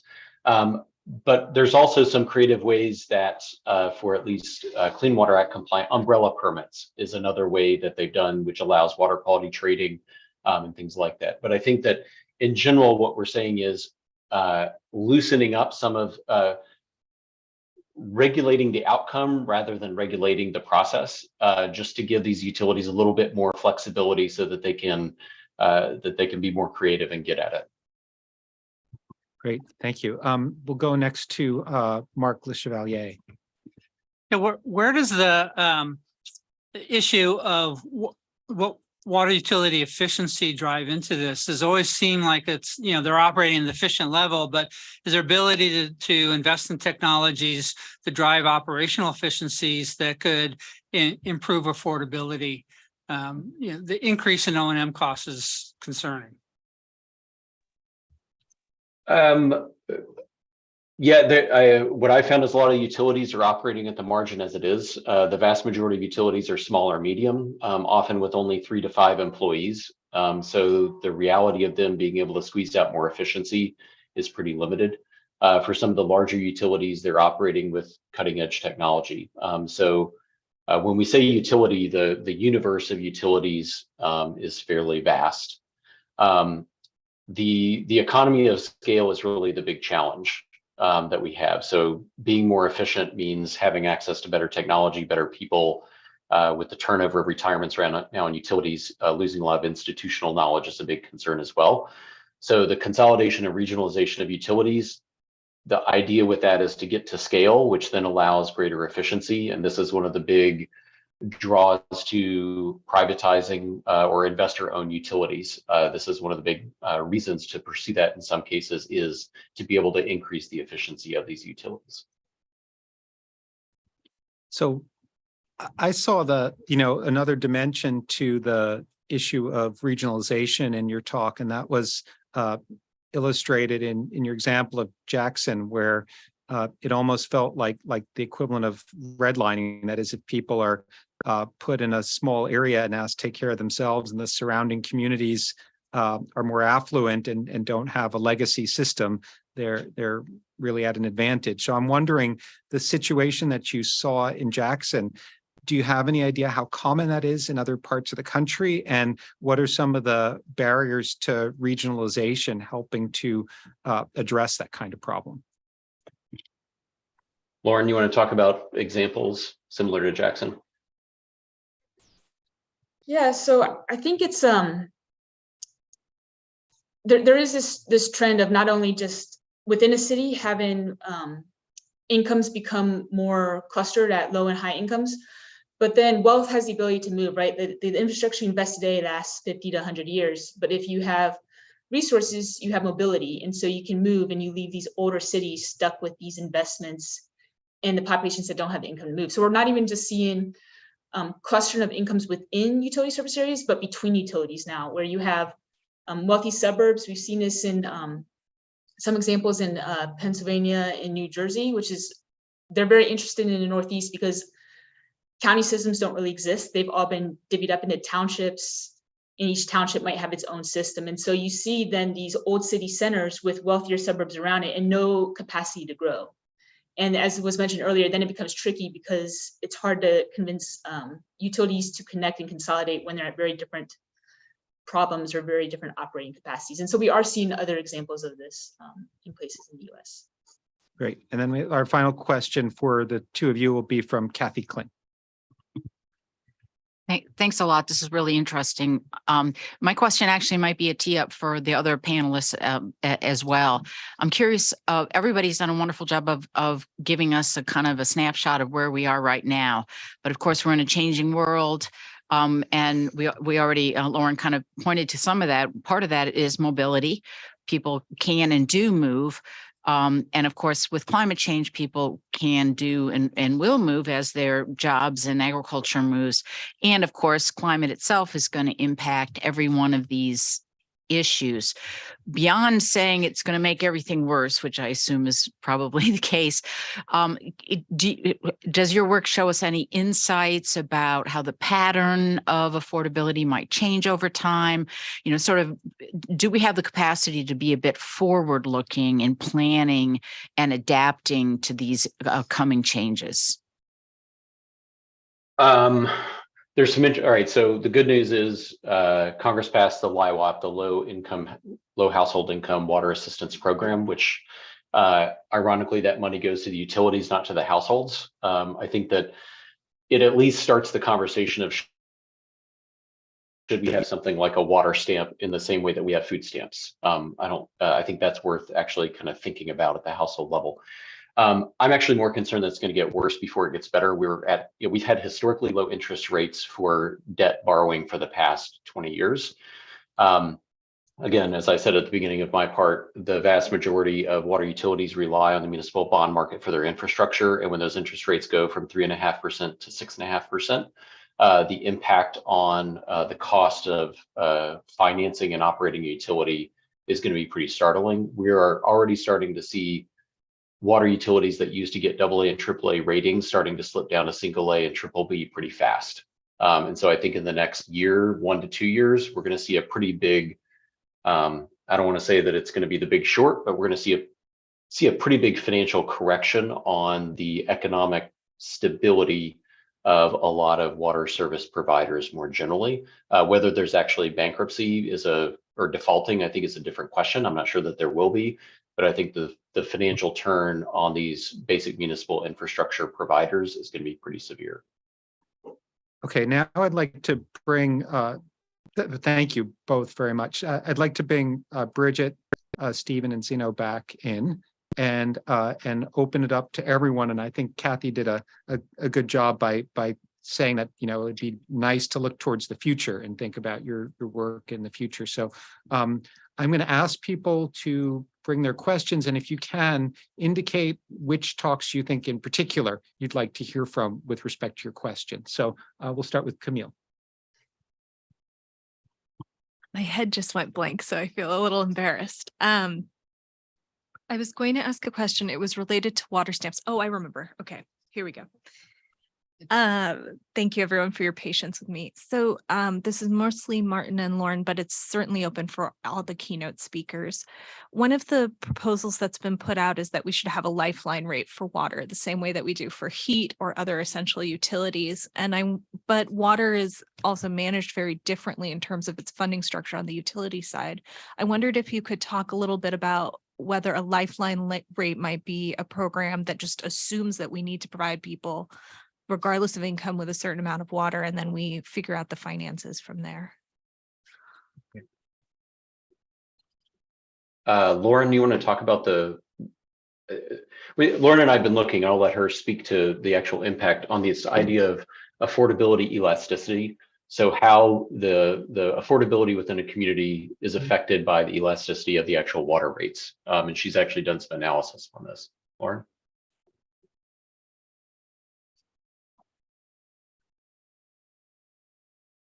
Can you hear me okay? Yeah. Yeah, we've heard folks talk about having a lifeline rate just to ensure a basic amount of water. And when we've looked at different rate structures, right, that basic amount gets set at 1,000, 2,000, 3,000 gallons. But if you have a 6-person household or an 8-person household, you need a lot more. And what we are seeing is they'll have the lifeline rate, and then above that rate, it increases aggressively. So you really have to be sure you have that lifeline rate, or you have to make it based on the number of people in a household. So I think it is a good option for ensuring a basic amount of water, but I think there has to be great care in setting what that lifeline rate is, and it's going to be utility specific and ideally household specific. And I know water budgets are one thing that are being tried out in the West, and there's mixed opinion on whether or not it's equitable. So something definitely to look into more. Great. Next question comes from Upmanu Lal. Yeah, thanks. I think I'm going to point this to Martin and Lauren, but feel free anybody to respond to it. If you just sit back and listen to what Martin said, the spending is going for maintenance, not for capital. And we have aging infrastructure that's failing routinely in many places, especially smaller places. Anecdotally, as we have talked to people across the country for over the last 10 or 12 years, what we learn is that almost all these utilities, but predominantly the smaller ones, defer maintenance. That's their coping strategy, which basically speaks to the fact that what we are focused on here, which is the underserved population, is great, but what we are not focusing on is the total catastrophe that awaits us in the future, which was what the question really was asking, just before me. And I think we should perhaps focus a bit on that, because strategically, as the WTSB or academia, we need to be thinking about how we prevent the United States of America from becoming a backwater in India as far as the water supply is concerned. We have exactly the same dynamics. When I've talked to people in India, in the town that I grew up in, which had Western standard water supply when I was growing up, their response is, we can't raise rates because the people say the quality of the service is bad. So why should they pay for more? So it's a death spiral that emerges, and we really need to be thinking about how we are addressing that. And I would like to see if, Martin, you want to amplify, or others, on that particular point.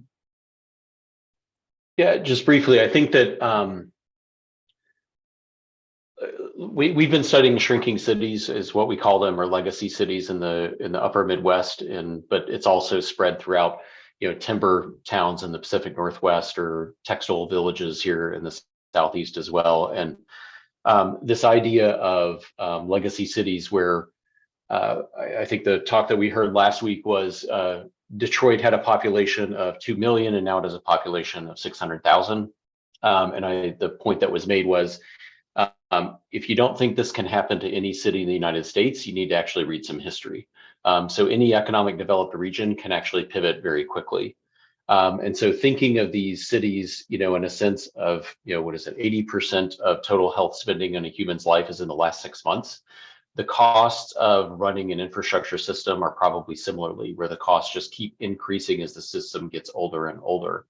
The problem is you can't downsize an infrastructure system. You don't save money by contracting it. It still basically costs the same. And so how to deal with some of these systems in these declining regions is one of the single greatest systemic challenges that the water infrastructure systems in the United States needs to face, because not only are you losing population, you're losing ratepayers, and you often are losing industrial water users as well. So the costs per capita are increasing as poverty is increasing as well, and as the quality of water being provided is decreasing. And as I said, as the rating agencies start downgrading the debt, which then increases the cost of capital in this system as well. Nice summary of the problem. I completely agree with you. The question is, we are not taking this on as a challenge to solve. Great. I think Sino and Stephen wanted to add some. This is Sino first. Yeah. So I wanted to speak to kind of the flip side of that. In our water access research, we were primarily looking at very small systems where almost the whole population is very low income, but a lot of the affordability challenges and challenges with aging infrastructure and deferred maintenance are happening in cities where, you do have very low income people, but you also have a pretty significant population that could be paying a lot more than they do for water rates. So I think part of the solution here in generating the funding for programs like lifeline rates is in finding better mechanisms to distribute costs according to ability to pay. And currently, the income-based rates in Philadelphia is one of the main ways that utilities have tried to do that. But it's an approach that's difficult because it requires utilities to gather income data from people, which they're not really equipped to do. And it can end up being pretty inequitable, because then you're asking people to verify their income, which puts an additional burden on lower income people who may already be struggling, which is also the issue with customer assistance programs, that you're asking the person in need to do a lot of paperwork, and it ends up leaving out a lot of people. But I wanted to highlight a model that the US Water Alliance is doing research on and will release a report on soon, which is looking at other property-based approaches to pricing water. So using publicly available property data as a proxy for income and assigning charges based on that. So So that's just one approach. I think we need a lot more innovative rate structure and pricing approaches to water to generate more of that funding from the people who have the ability to pay for it. Great. And Stephen? And I'll just add to that, that probably means thinking about things like about subsidies across communities as well. So where I'm coming from with that is the work that that we also did looking at low-income rural communities, where in fact they've had the same dynamics of losing population. So the example of the lumber town in Oregon or in the Upper Peninsula in Michigan, often rural communities are that have systems that are not functioning very well are in that predicament in part because there was a vibrant industry that was rural based, but it went away and the population has been declining ever since. The problem is, as Zeno noted, that what's left in the community is not, as opposed to a city where you often may find somebody who has the ability to pay a higher rate. In these rural communities, there simply isn't anyone to pay that higher rate. And so thinking about how might you take a regional approach subsidizes might be a way to think about how might we get to financing the water system in a way that doesn't stack a rate that's simply unaffordable on an entire population that's already poor. Great. The next question will come from Venkat. Thank you very much. Great presentations. One of the things which I realized after seeing these presentations that 10 or 20 years ago, even if somebody thought about this problem, they could not have worked on it simply because there was not good information sharing on the internet on all these things. So you guys accessed the data very well and did productive analysis of it. So trying to almost piggyback off Manu's comment and going a little bit beyond, is it possible to study other countries and other systems outside United States, which have had a successful water supply to companies which are disadvantaged, and B, which have fallen down the wrong path and not been successful, and to see if we can adopt some successful strategies outside United States for US and avoid the pitfalls of other countries which have, gone and made a lot of mess of their problems. Thank you. All right, who wants to take that one on? I will only say that one of the recommendations in the Closing the Water Gap report was that we develop a WASH sector in the United States that mirrors the kinds of WASH sector analyses that have been in effect around the world, precisely trying to take the learnings from the international community and apply them here. I can just add that in the project I was working on minimizing water shutoffs, we did look at some international examples, and I think a major lesson that we can take in the US is that we're one of very few countries in the world that uses water shutoffs. They're seen as unethical in most places, and many of these places are still able to maintain their water system funding without using a punitive strategy like that. So some of the places we looked at, I believe in Montreal and Ireland, they don't charge for water at all on the individual level. It's all paid for through taxes. And in many other countries, it's a combination of taxes and user fees, but balanced out in such a way that it's unnecessary to use a tactic like shutoffs. So that's an area where we could definitely learn from international models. And I would actually I'm not sure that we need to go overseas. There's so much variability in rate structures and revenue generation within the United States that I think we have plenty of experiments that are ongoing within the US that we could look at as well. There's actually very little consolidation of rate structure information by the EPA or even by the states. There's a lot of data that could be mined if we just assembled that at the national level. Thanks. Great, and we'll move on with another question, and this one comes from Nisha. There's an award for the most number of questions. I'm trying to win that. Okay, thank you so much. This lot of great discussion and questions. I think I just want to make a quick comment. I agree with Martin on maybe it's not a good idea to not have people pay, like not have water bills because we want to encourage people not use too much water. So if they don't see their bill and relate to that, it can actually lead into more usage, which we definitely want to avoid. Two comments and not comments, actually questions I have for you, but also maybe it comes in a form of a comment a little bit. LEHOP and the one version of it with water came up, and I didn't hear anybody talking about the lack of water meters that led into that money going into utilities rather than individual water users. And what do you think the role of water meters are in this discussion we are having? Because if we really had a good metering process, maybe we would have had a better understanding of how one-to-one this connection exists. The second thing is, we kept talking about the model we have. We didn't talk a lot about the infrastructure model we have and the driver of the model, which is mostly supply based. So utilities are tasked to provide reliable water supplies, and they see that mainly through building more infrastructure. And a lot of these utilities actually keep taking on these infrastructure projects without necessarily paying attention to demand trends, and then so over expansion of their system. And I think Martin and Lauren mentioned this, that this problem is going to get worse before it gets better. And I think if we continue on this path, we will see a lot more people falling off the affordability train, just because it's going to get more and more expensive as we are building more infrastructure that's not appropriate for what we need today. So just wondering what your thoughts are on the demand side, what's the role of demand in this process, and also data gathering at an individual level, especially through meters. I'll take the first stab.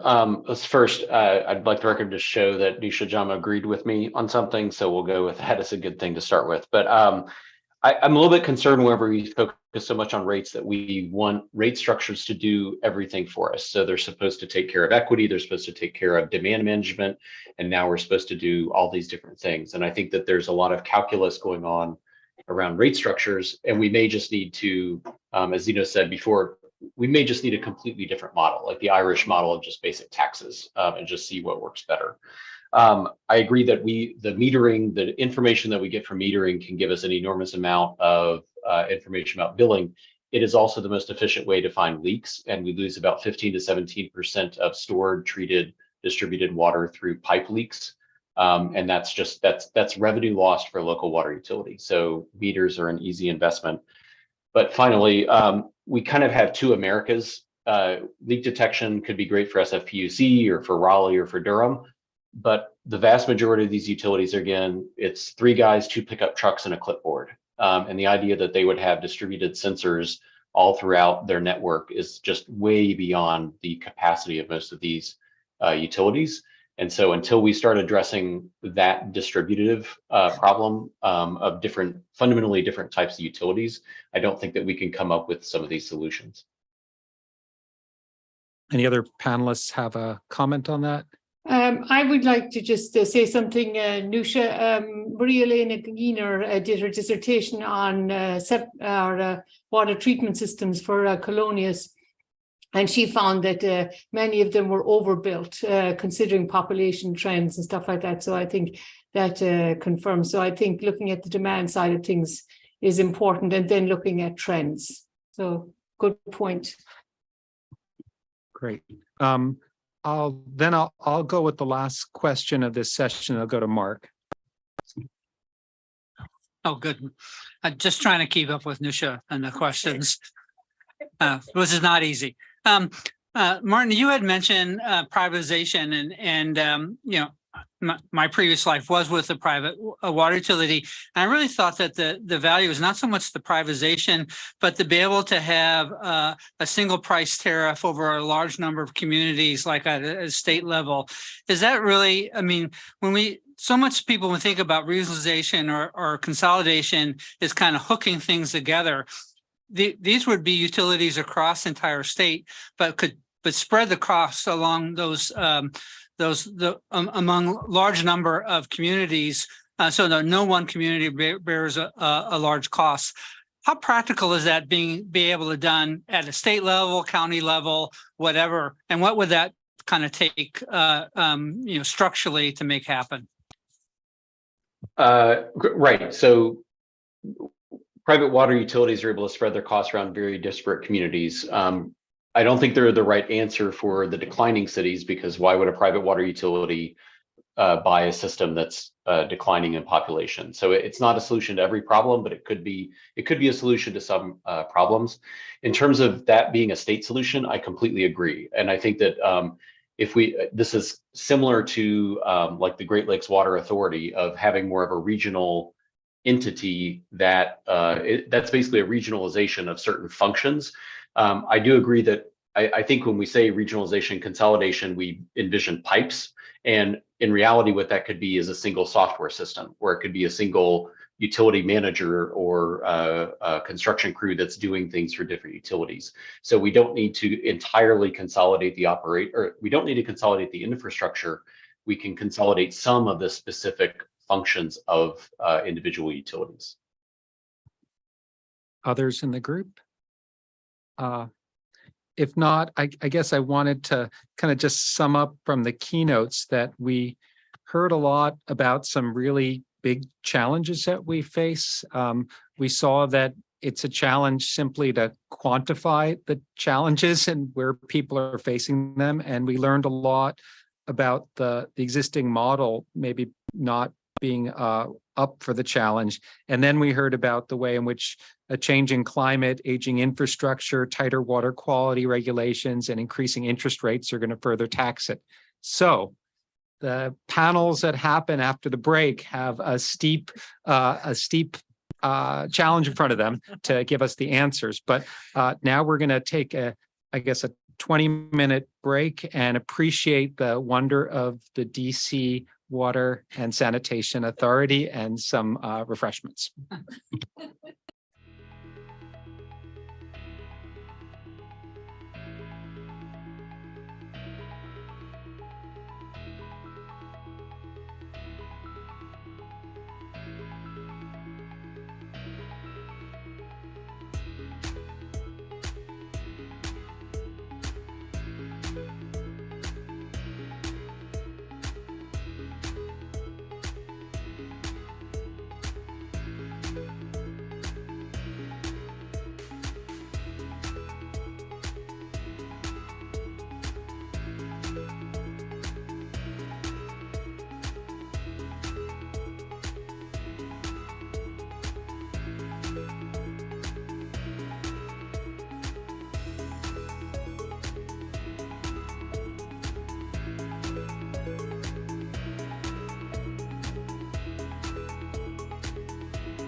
Hello, everybody. Welcome back. We have an exciting panel to look at technical solutions. As you know, we're going to try to illuminate the conversation of what water treatment technologies and other technologies should be considered for deployment in underserved communities, perhaps as part of the infrastructure bill. And so we have 4 distinguished panelists who are going to be speaking for about 5 minutes to share their perspective, and then we'll open the floor after all of them have spoken for 5 minutes for questions and answers. To begin with, we're going to have Umanu Lal, who to go first. He, as you know, is the Alan and Carl Silverstein Professor of Environmental Engineering at Columbia University. He specializes on hydrology and climate dynamics, including floods and water scarcity. So could you please share your perspective, Umanu? You got 5 minutes. Thanks very much, Pedro. As you said, my focus has been on hydrology and climate from a water systems analysis perspective. And so I'm going to preface what I present here today by the fact that for about 10 or 15 years, my group started working in developing countries, trying to solve the kind of problems we are looking at here. And my grand conclusion from that in a nutshell was that if you go to the Stone Age or Iron Age and you want to use those technologies to solve the problems, it doesn't work for today's. So we have to be looking forward as to what we want to achieve in the US in the 21st century on a technology profile to really solve these problems, even if you're trying to solve the problems for the underserved community. So that's my first point. And with regard to that, the first observation I have is that if I look at the watch on my hand, it gives me blood sugar, blood oxygen, all kinds of stuff. Yet the water that comes in out of my tap, I have no clue what it really has. So our aspiration should be set by the idea that where I have exposure, which is the drinking and cooking, I need to know what's coming through. Either that, or I need to have a system there that eliminates the possibility of my having to deal with that kind of exposure. And this standard needs to be applied to what we provide to underserved communities or rich people. It's not negotiable for the 21st century. Having said that, that then says, how do we do that in a world where the systems we have set up deal with how to treat one contaminant at a time, and our strategies then get shocked every time a new critical chemical is discovered? We cannot have that either.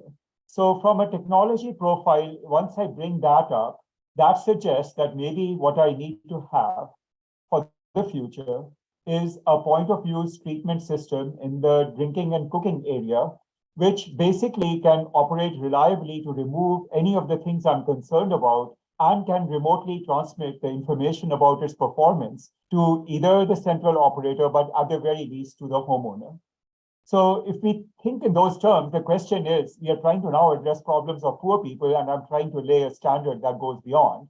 However, I would argue that if we can institute that kind of a setup, we now can also free ourselves to think about different sources of water. They could be rainwater, they could be groundwater, or other sources, because we have addressed the most critical aspect of what we are talking about doing, and the cost of doing that for those volumes is not significant.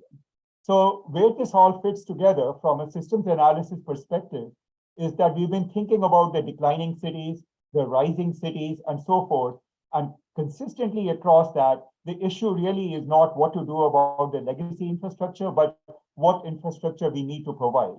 And that moves very quickly into something which is possibly decentralized, network, hybrid with respect to what is there before, with sensors that operate things. Martin had an excellent talk earlier, but I would dispute one point, which is where you have 2 or 3 people running around trying to run a system, the support from sensors and digital technologies is actually needed much more than a place where we have 37 PhDs sitting trying to figure out how to turn a light bulb. So I think these are the critical issues that I would like to put forward for design. And in terms of the examples that I can give, we've been working in the state of Alabama, trying to come up with decentralized solutions for septic systems that are technically consistent with what we are doing state of the art in centralized systems, but applied at those scales, at clusters, and figuring out what's an optimal cluster size. So this is being done through the use of real-world data and optimization. And we find that the decentralized clustered systems give us cost reductions of up to a factor of 3 over comparable centralized systems. And this is life cycle cost, not just capital cost. So that is kind of an interesting insight. Now, this has to be deployed and tested, so that's another issue. And governance becomes an issue in these things as well. But in the 5 minutes that I have, I wanted to basically flag that our aspirations should be set at a technical level, which is not what we currently offer to the populations we are talking about. Thank you, Manu, for that valuable insight. I would like now to yield the floor to Megan Motter. She's an associate professor in civil and environmental engineering at Stanford, and she also serves as research director for the National Alliance for Water Innovation. NAWI, as you know, this is a 110 million DOE hub who is having a meeting right now. In fact, Megan just spoke at NAWI, and she is here with us now. Go ahead, Megan. And you may need to unmute yourself. Thank you.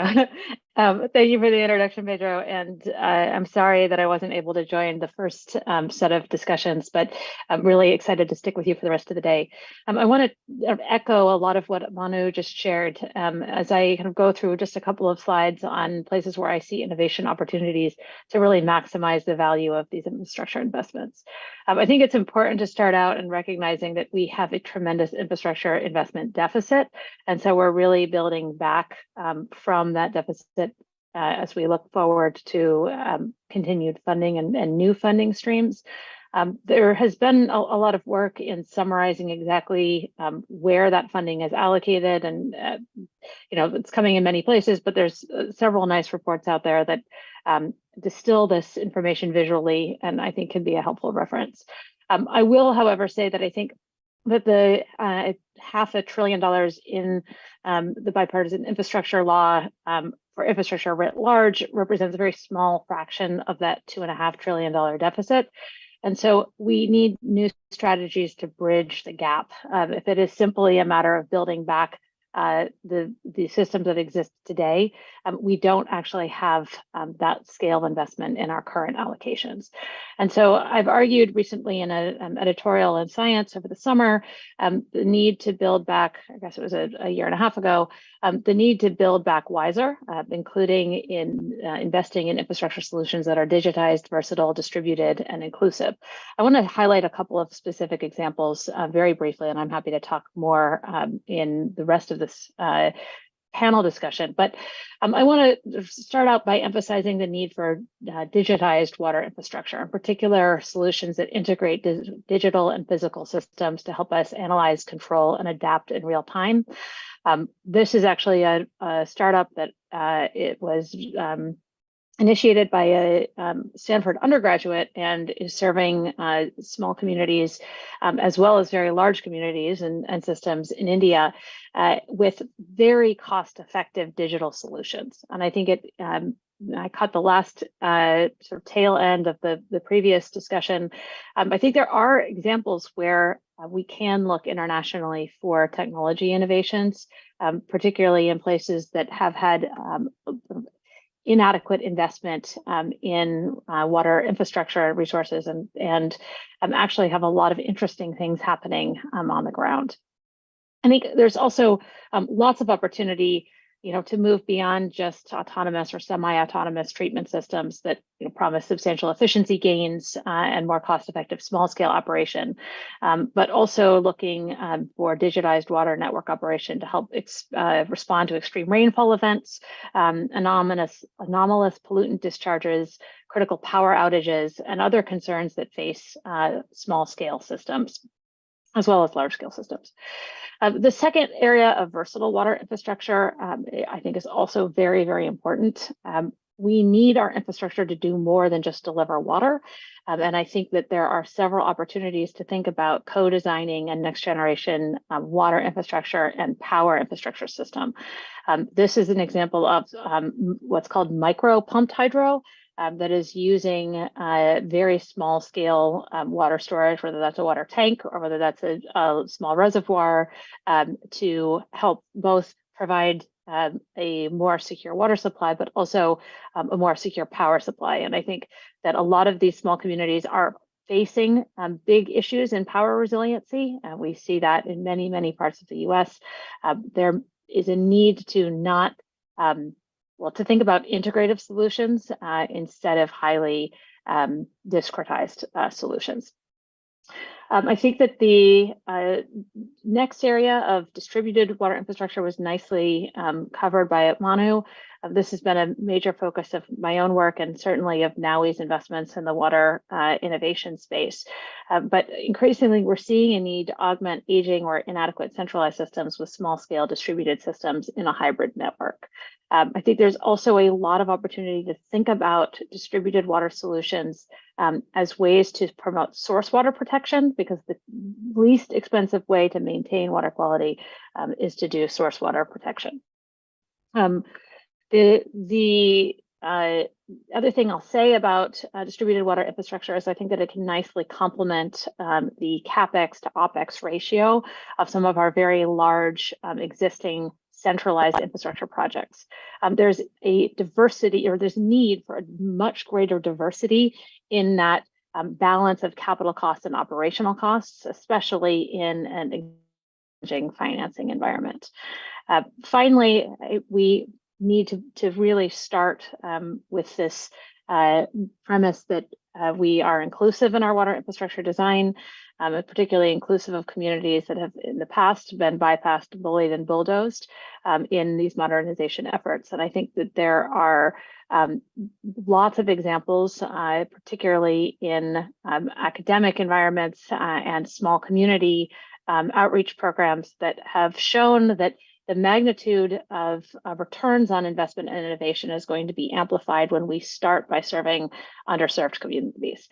I think that there's a lot of innovation that can happen in these communities. In particular, in addition to technology innovation, I think there's a need for better procurement and vendor contracting innovation, particularly to help small capital expenditure projects make efficient use of capital.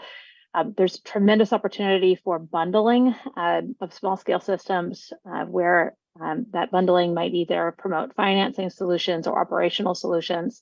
And then there's a whole set of workforce training programs that have been very effective. And my colleague, Khalid Osman at Stanford, who's just joined our faculty, has done a lot of work directly evaluating the efficacy of those programs. And I would certainly defer to him to comment on those more comprehensively.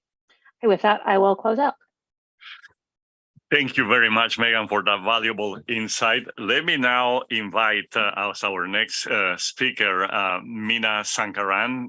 Meena is an accomplished technology executive and entrepreneur. She's the founder and CEO of Kitos, which is a water intelligence startup addressing water security. Meena, please go ahead. Thank you, Pedro, and thank you for the opportunity. Really appreciate it. I think sort of like reiterating a little bit of what Dr. Lal said, and it's almost there's a need for recalibrating how we are thinking about strategy for solutions in the future. And when I mean specifically to that, it's around how do we look at analogous industries that have successfully navigated where we are today? When you look at power, transportation, and other infrastructure. And so one of the key aspects of solving complex issues in water is about leveraging interdisciplinary sciences. And I think there's a huge opportunity there in how we kind of come about doing that. And one of the ways in which, everybody's kind of brought this up, even in the previous panels and discussions, I almost want to summarize it into 4 A's, if you may. One is being able to have autonomous monitoring when you think about monitoring from a technology perspective, and bringing that autonomous automated way of really having labor savings and resource efficiency. And also in smaller utilities, especially smaller utilities and underserved communities, where they don't have the resources to just drive around picking samples, or they don't have the budgets to go and hire data analysts and IT resources, because we expect digitization, but we're not really empowering the utility to be able to do that when they're retiring workforce. So I think when we look at technologies, you have to think about, well, how are we going to help them leap forward? One is you have to bring automation in that. And the second part of it would be, how do you give them data that is actionable so that they don't have to then hire a layer of people to take that data and make sense of it? And the notion that they don't have data and everything has to be net new data is also incorrect, because they have massive amounts of legacy data. The question is, who's actually helping them create actionable intelligence out of that? So leveraging legacy data while also improving the quality of net new data that's generated is important. Yes, certain amount of environmental factor and other data is important, but also generating valuable sort of like, from the lead copper rule, lead data and other heavy metal toxins and the ever growing rapid parameters and contaminants that are becoming of key interest. So how do you look at solutions that are not just, monitoring the status quo, but really monitoring what's required for the future? The third part is making your automated and your actionable data, but how are you now taking it to affordability? And this is something that's being touched upon. And one of the most important things that people start thinking when they think instrumentation, they immediately think cost prohibitive. And then the aspect is, wait a minute, I'm not going to become a technologist overnight. It's cost prohibitive. I need to keep purchasing more instruments. And those are all additional assets that the utility cannot sustain. And the shelf life of these solutions, you're already obsolete by the time you've made a decision 10 years later. So you really have to think about innovative business models if you want to improve the adoption and solution. So innovative business models, as in shifting the risk to the service provider and the technology vendors more than the utilities. So, driving towards 100% OpEx driven models where the quality of the data that's being delivered and the intelligence that you're providing to the utility is what you're measured against. And the technology provider takes the upfront risk of the capital investment in terms of the instrumentation itself. One, it allows for a mutually lucrative relationship because you build a long-term engagement. It's not a very transactional approach of a one-time purchase and walk away, and then all of the headache falls on the utilities, which tends to happen today. So that's the third part of the affordability. And the fourth A lands up becoming more around how do you really ensure the data is accurate and the quality of the data and the insights that allow for that data. And that's where benchmarking against what labs have existed and around the EPA regulations and the guidelines, those kind of come in. So if you really look at solutions that kind of encompass these 4 A's, you are one step further, but you're actually helping utilities that may be 10 years behind in how they have their current infrastructure move 10 years forward with a very limited headcount resource. They're not adding additional headcount, and you're actually shifting the monitoring of that perspective a lot more to the technologists and working as a mutual partnership. And in order for utilities to really survive and be successful in these underserved communities, I think there has to be a very strong public-private partnership in how these engagements are built. And when funding is being thought about, funding also has to be applicable for such engagements which are OpEx driven, because a lot of like WIFIA and SRR funds today extensively are CapEx driven, which means you're discouraging OpEx driven models that are actually helpful to the utilities versus not. And, I've kept a little timer on myself, Pedro, so that way I won't run out over there. But one of the other parts that we all touched upon briefly in the previous panels was decentralized. Such solutions don't have to be expensive. They can be extremely economical in terms of actually they benefit like a 30,000 people utility, 10,000 people, smaller community. And so it's a very nice sweet spot between 10 to 15,000 to sort of like the 300,000 people, which is a good range if you think about putting those across wells. There could also be dependency in terms of how interoperable they are with legacy systems. And in communities that want to do a collective effort, let's say they don't have capital in one region itself, they could collectively have trailers where these water system is actually set up so multiple rural communities can actually partner together in accessing that solution as well. So I think technology needs to be more of an enabler, not a blocker in terms of how people think about the solution.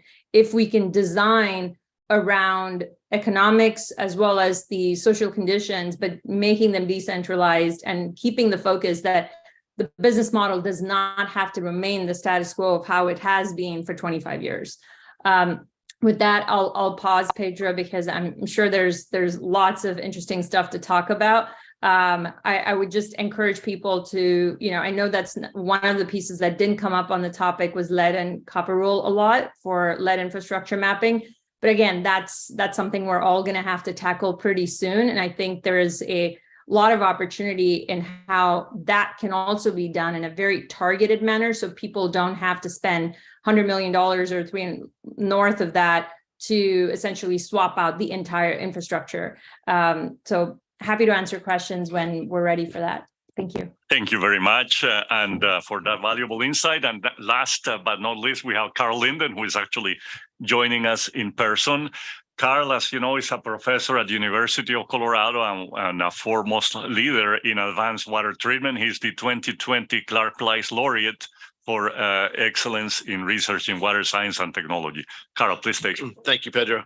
Like Manu, a lot of my work is influenced by some of the recent research we've been doing in low and middle income countries, kind of informing my perspectives. The first point I want to make, I have 3 points and one example, is to really enable long-term systemic change, which we're talking about long-term solutions towards sustainable water systems, is really, we have to go beyond election cycles and beyond funding cycles and for research to really develop evidence of change. And that requires engineers to work together with social scientists and to engage in qualitative research, something we're a little bit uncomfortable with a lot of times, but I really realize it's essential for really creating this long-term change. I think that's one of the technological innovations that we can do as engineers, is to collaborate more, to do more qualitative research around perspectives of the social sciences, network analysis, how we can professionalize operations, really to increase the likelihood of sustainable water service delivery here in the United States. Another point I want to make is to drive innovation. I think we really need to include more diverse voices in engineering design, and that's where the JEDI, justice, diversity, equity, and inclusion comes in. We have a lot of technical solutions that are developed, but they obviously are not working. We have these intractable problems that still exist, but we look at who these solutions are developed by, and I think this was mentioned before as well. The voices of those communities and the knowledge base that runs deep through decades and centuries of experience aren't really included. So I really feel like that's going to be a really important innovation as we think about long-term solutions to place-based water treatment challenges, including those voices and having a two-way dialogue that's truly a dialogue and bringing those voices in. And to do that, I think we need to integrate Indigenous knowledge much more effectively into engineering design. We have to understand the local context, connect with local organizations. I just came from the UNC Water and Health Conference. Groups like Dig Deep were there, and really this high-income WASH community is developing now that recognizing these types of challenges. A lot of it's drawing from experiences in other countries as well. And to increase diversity in engineering, it's not just about bringing people into engineering and teaching the same things we've been doing year after year, but it's really bringing in their ideas and really changing the culture of engineering, not just doing things the same way and teaching people to do things that we've done for decades already. Those are really 2 important points. Getting to the role of actual technology solutions, we've heard a lot from the other speakers, from Megan and others. At this conference, we always show these WHO maps that show coverage of water and sanitation services around the world. And the United States always looks perfect. It looks blue, but we know that's just maybe 99.3 or whatever % coverage, but still that means that millions of people are without coverage. And we saw this in the earlier presentations on affordability and access. And when you look at this map, it's a little bit deceiving. We think there's no real problem here, but there are a lot of communities that have huge amounts of need and obviously millions of people. So thinking about solutions, always come back to things that are decentralized, which has been mentioned before, autonomous systems, things that use electrical power, so remote and renewable resources can be used to power those. the ideas that were talked about earlier in this panel. So we can talk about that a little bit more. But these appropriate technologies really is an environmental justice issue in the way that we can bring these communities a more appropriate and place-based solutions. The one example I want to bring in is work we've done in Alaska. We've spent 8 or 10 years working in Alaska. Started out with the Alaska Water and Sewer Challenge, collaborating with groups like the Alaska Native Tribal Health Consortium and the University of Alaska in Anchorage, developing really kind of high-tech solutions like complete reuse of water on the household level, for instance. A lot of communities in Alaska, especially Alaska Native communities, live in areas that are very poorly served. There's no pipe network services, there's no centralized sewer systems. And learning about the situations in Alaska is really, eye-opening in terms of the challenges that come up technologically as well as socially. Most households in Alaska use 5-gallon buckets as toilets, and they dispose of their solid waste in plastic bags and toss them in lagoons. They don't get treated at all. They haul water from a centralized treatment system called washateria, where typically the treatment is a conventional process. Maybe it's coagulation, flocculation with chlorination. Then they bring that water to their homes and store it and use it for a series of cascading uses. And those uses are things like, washing dishes and washing the floor, but also for drinking. But the point I want to make here about the water systems is that these water, when people get it into their households, it comes from a treated system, but the water is often chlorinated, and people there aren't necessarily used to or care for chlorinated water from a taste and odor perspective, but also from kind of a cultural perspective. They don't think you should be putting chemicals in water, and they'd rather use water from, say, a local river, or carve out some ice blocks and bring it to the house and then melt that water for drinking. And so we're kind of missing the point in meeting people where their needs are, and as far as developing technological solutions that really address both cultural concerns, preferences that they've had for years and years. And we don't know that until we really work with these communities for years. So my main point is it's going to take a lot of time to work with communities to really understand how to develop the appropriate technical solutions. And I think we're really coming a long way now in understanding this, but I think it's going to be an exciting time ahead for developing new technologies.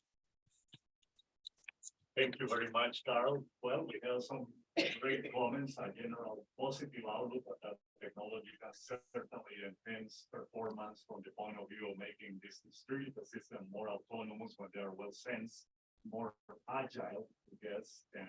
And we have about 30 minutes, just a little bit under, to discuss some of these points and answer some questions. I'd like to begin by inviting panelists here from the board with some questions, and also keep a lookout. I would encourage people from the broad audience to use the chat to ask questions. So thank you. Sorry about that. I was saying that I was inviting for questions from the panelists. We have about 30 minutes. And first, beginning here, Venka has a question. Please go ahead. So when I heard all these comments and, especially the Build Back Visor, my mind went back to telephones. So most, smaller countries in Asia and Africa did not have landlines because, telephones was a luxury even when I was growing up. And, and suddenly now everybody has a cell phone because, technology helped them leapfrog. So I was wondering, in this case of water supply and water quality, that's more important, water quality as Manu stressed, is there a way to have this distributed sensing at the source of consumption, especially for drinking water, which would become like, leapfrogging, from, rather than having kits at your home to have your, sensors, electronic sensors to monitor water and give people alerts. Thank you. Mina, you want to? Yes. Yeah, thanks, Pedro. I was just gonna, thank you for that question, Venkat. So it's actually possible, Venkat. There's two ways to look at it. Today, something that we've developed that we've been deploying commercially for 5 years now, and we've deployed around 7 countries. And as of today, we monitor around 13 billion gallons of water. The system actually we've brought it down to the size of a microwave. So it's still not the size of an iPad, but it's the size of a microwave. And the system actually can do roughly around 35 constituents of water contaminants. So instead of having to require a separate system for nitrates and then wondering what's happening with my heavy metals and sending a lab sample for heavy metals, you actually have the opportunity to understand a variety of contaminants.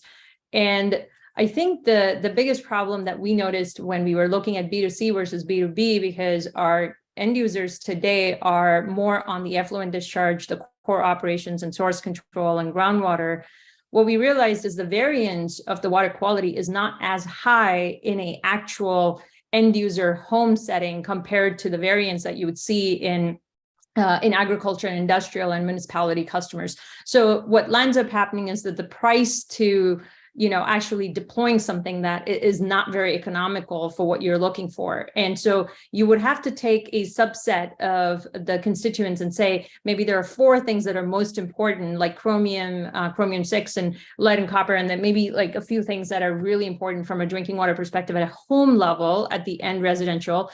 And you could have a smaller version of what we've built, almost the size of maybe a chunky iPad, and then that could sit under a kitchen sink or almost get integrated into your garage like a water softener if you need it. But that would be a little overkill. I don't think the need for the last like almost to a kitchen sink is really required. But there have been interest from companies like Kohler and Moen who already are in the faucets, them wanting to take our technology that we do for the B2B and shrink it to then put it into a faucet size and make it. But the solution that we're talking about, if we were to build that today and just kind of subsidize it, you're still looking at the populations in maybe Palo Alto and New York purchasing it, not necessarily the communities that we're talking about that really need it. So almost having, as an alternative, if you could almost have a trailer, have a singular system of what we have, and you could have communities just come with a bottle of water from their tap water and get their data in a matter of 30 minutes.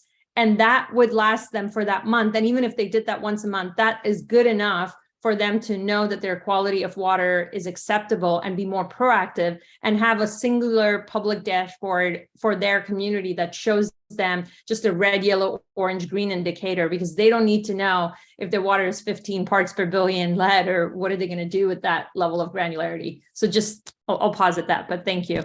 Thank you, Mina. Let me go to Megan, who has been overlooking at a lot of research on autonomous systems. Do you have anything to add? I'll just add that I think sensing is most useful when it's actually the information derived from it is actionable. If you don't have on-site treatment, it doesn't make a whole lot of sense to have on-site sensing. I mean, real-time online sensing. So certainly passive sensing, there's been some work looking at, just using the simple Brita filter to monitor the sort of water quality in distributed systems. But I think making sure that anytime we're doing sensing, that there's something actionable behind it is very valuable. Okay, thank you very much. Let's see if other panelists, as members of the board, have questions. Yes, Nusha, please. So thank you so much to all 4 of you for your presentations. I think one quick comment, which goes back to the comment that just was made by Amina. We talk about data and 2 problems with that. One is, if you look at the infrastructure bill, not a lot of money was going into I call this soft infrastructure, which is data infrastructure. So lots of it goes to hard infrastructure. So we are still very much interested in building large solutions that are, can solve grand problems. At least that's our perception. There's also a lot of money going to replacing lead pipes, which I think is quite important. But again, going to the comment Manu made and actually Mina made, it's not necessarily sort of doing this leapfrogging that Venkat, that's my favorite word. I appreciate Venkat using that, leapfrogging our communities to the future rather than just reiterating the problem that already exists in a different form. So the question here is, we talk about data, we talk about information technology, we want to kind of implement these soft solutions. It's very difficult to see who can use that data, how much investment is needed, who can benefit from it. So I think to both of you, I'm just very curious to know, or all four of you, curious to know where do you think this entry level is and who is it going to help? I see Dr. Lal has his hands up first, so maybe Dr. Lal, go ahead. Yeah, I guess I'll start this way. This is in response to Venkat and Yusha simultaneously. I thought for a while about the sensors, and the conclusion I came to was that actually, if you look at Amazon, and I track this kind of information on a regular basis, 5 years ago, if you wanted to buy an RO system that was to be installed in your kitchen, you spend $400, and then you spend $100 every 6 months for filters, and it rejected 75% of your water. If you go and look today, that system sells for $120 on Amazon, including a filter. And a system that sells for $300 actually gives you 2 years of filters and rejects 25% of the water. So that's quite a difference. So all I need now is, because this will take care of lead, this will take care of uranium, it will take care of arsenic and pathogens and so forth. All I need is a sensor that tells me what the pressure drop across that membrane is, and that informs me as to the functioning of that. So I do not need to actually regularly sense things, which was Mina's point. I need to periodically know what's coming in so that I have an idea of what needs to be removed. And this leads to the leapfrogging that can happen from that kind of an enterprise. Oh, by the way, one more point on that. $15 billion for lead pipe removal. Sorry, forgot, Nisha, I wanted to answer that. So if you say $500 installed for a Amazon higher end system, because we should get some economy of scale in installation, that's 300 million households that would be given that system instead of running around replacing lead pipes all over the place with PVC, only to discover a few years later that PVC is a problem.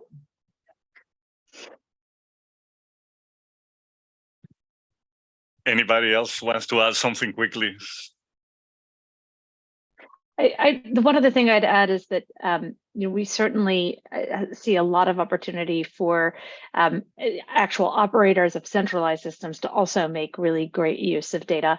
I think we've been talking a lot about distributed systems, but the process of running a hybridized network is going to require a very good understanding of the interplay of distributed and centralized solutions. So that's another place where this is going to be very important. Yeah, and Pedro, can I just make one last comment for Nusha's question? Nusha, one other piece as we look at data is fundamentally when you're taking a centralized treatment plant and then looking at multiple systems that are sensors, probably sensing systems from wells, there's an opportunity to look at all of that in an integrated way and also challenge the status quo of how sensing systems have been fundamentally built.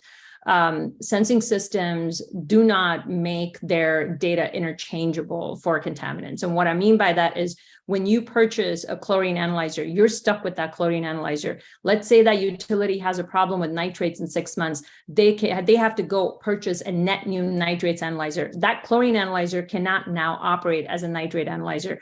And I think it's important as we look at technologies in the future, and we are talking about how we help them leapfrog, systems have to be interchangeable. We're still stuck in the IBM mainframe world of one hardware to one contaminant versus really moving over to the virtual machine world where one server should be able to serve a variety of applications. And I think utilities need to be more demanding of that and know that they have the upper hand and the leverage in these conversations, not the service providers themselves. And that the tables have to turn.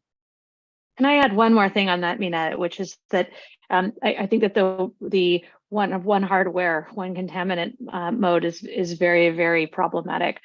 The other really challenging thing that we're facing is that even understanding streams of data coming out of our existing sensing systems is very, very difficult as we try to make sense of historic data because we don't have good data classification schema or metadata classification schema. This is a place that the Building Technologies Office of DOE has done a lot of work in because we see very similar challenges in building systems where you had HVAC systems that have been put in on top of other HVAC systems over the past 50 years, and now you're trying to make a building more energy efficient. How do you do that? How do you integrate these sensors? How do you make sense of diverse data streams with varying degrees of reliability and varying age? And I think there's a lot that we can pull from that building technology space into the water space to make this data that is collected more accessible, even in historic plants where you aren't going to upgrade the entire sensing system on day one. All right, with that, I'd like to now switch to an important member of our water quality community who's now with NSF, Mamadou Diallo. Go ahead, Mamadou. Thank you, Pedro. This is a great discussion. So I'm going to just be very brief, and then for everybody. So my question is really about distributed water infrastructure. I mean, we've been talking about it. There've been a lot of exciting results from some of it funded by NSF through the ERC in, Stanford and Berkeley, ERC at Rice. And yet, when I look at the translation of this technology, moving them to the community, we've not been as successful as the fundamental research. I mean, when I look at nanotechnology and water, I mean, the success story that I have seen maybe was the nano H2O that was bought eventually by LG Water Solution. So, I mean, what are the barriers? Why do we have this problem? I mean, for example, when I look at municipalities, they start by hiring consulting companies, so they don't bring in the new technology. Could you comment on this bottleneck? And this is important for us at NSF because we have now a directorate of technology innovation partnership where we want to advance translation. Please help us to identify what do we need to do to change this problem. Thank you. Maybe Carl can start, then Megan. Yeah. I guess from my experience working in UV treatment technologies, we had the same problem years ago with just, do you trust the system? How does it work?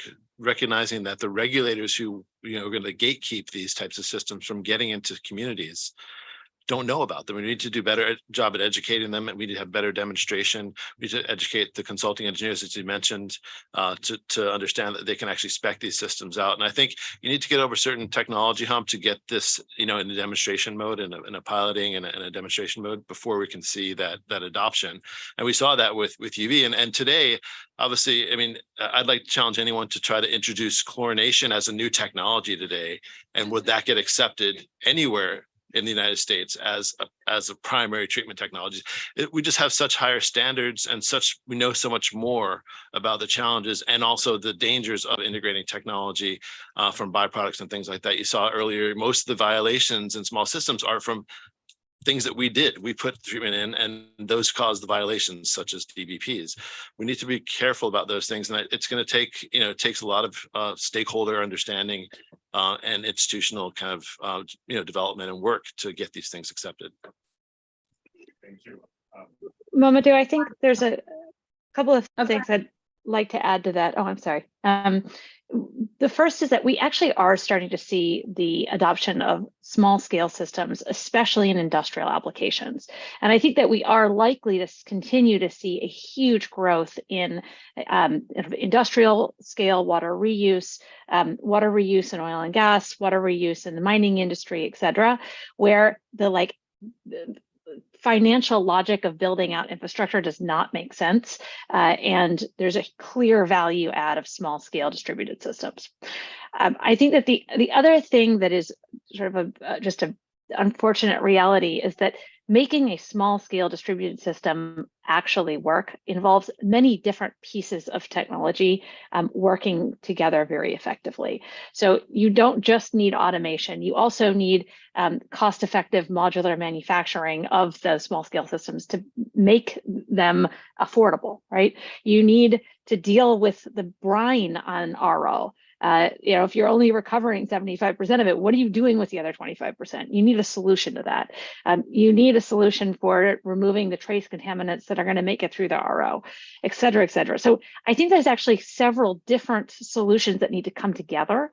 And what I see right now is that we are at varying levels of getting ourselves kind of across kind of a critical performance, like up to a critical level of performance. In many of those, I would say we're like 50% of the way there, so 70% of the way there on the kind of key performance areas, but it's going to require them all getting above that 70 or 80% level for these systems to really start to make sense. Getting them to that level is going to require investment in piloting. Like, we need to test these solutions in real communities. And I think that, you sit at NSF, the more money we can direct towards piloting and demonstration, translating lab studies into the field, the quicker people are going to identify where there's real innovation need. So on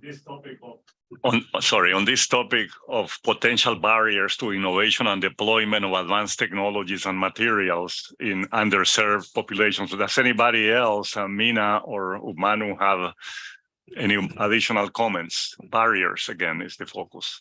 Sure, Pedro, I think I could go for an hour on barriers because that's been our life for the last 7 years.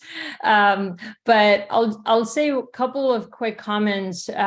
One is it's a lot about changing the mindset of the people more than the technology itself, in terms of just the awareness and bringing them to realize that a technology is real. And there is a lot of noise in the industry. So it is actually very important to separate the signal and the noise and help the utility on that front. I second Megan 100% in the sense that we have seen the biggest traction in industrial and agriculture. So Mr. Mamadou, the mining sector, oil and gas sector, the manufacturing, meat processing, food and ag, those sectors, we are actually seeing a faster traction model because the adoption curve of decision making, from evaluating to rolling it out and seeing how they have to achieve their sustainability goals for reuse, recycle, is much, much faster in how they're bringing about change. Now, what I do want to applaud, one, no offense to other states or others that are working on this, but at least from just purely from a familiarity, state of Nevada actually allocated funding specifically for new technologies to come and help the cities within their own state. And in a way that they did it, we were able to go from purely a technology conversation to a deployment in less than 6 months. And so it's not just a state talking about it, but a state actually putting their weight behind it and pulling technology. And we're not just one, they have done this for multiple technologies. So their cities were able to test it, incorporate it, evaluate it, and then figure out what is the right fit for them and how would that make sense in terms of their current or operations, and then roll that out. So I think it depends also on the foresighted cities that are willing to take action, versus there are many foresighted utilities who are aware, who are brilliant, but they're not necessarily willing to jump and take that action forward. They're waiting for wanting to be the follower while several other cities then sort of, take the lead. So we've seen certain states really become leaders in wanting to do it and taking that action and endorsing EPA with, wanting to say, hey, we need to use such solutions, even in compliance, if we're willing to take that risk, and how does that shift, versus some really in their source control and operations. But again, it really comes down to changing the mindset. And lastly, I would say the engineering companies sometimes end up being gatekeepers. They're not really enablers, depending on how big or small the agency lands up being. And so that also doesn't help technologies that are coming in with new technologies or new innovations. And so a lot of water startups, unfortunately, die in the first 2 years because, honestly, being in water is the hardest sector, and the most hardest thing to do is build hardware and be in water as a startup. We have about 5 minutes left. Are there other questions from the audience? While you think about it, can you guys share what's in the pipeline right now in terms of technologies that might be becoming deployable that is going to make the current ones obsolete? Are there any game changers in the pipeline that you're aware of?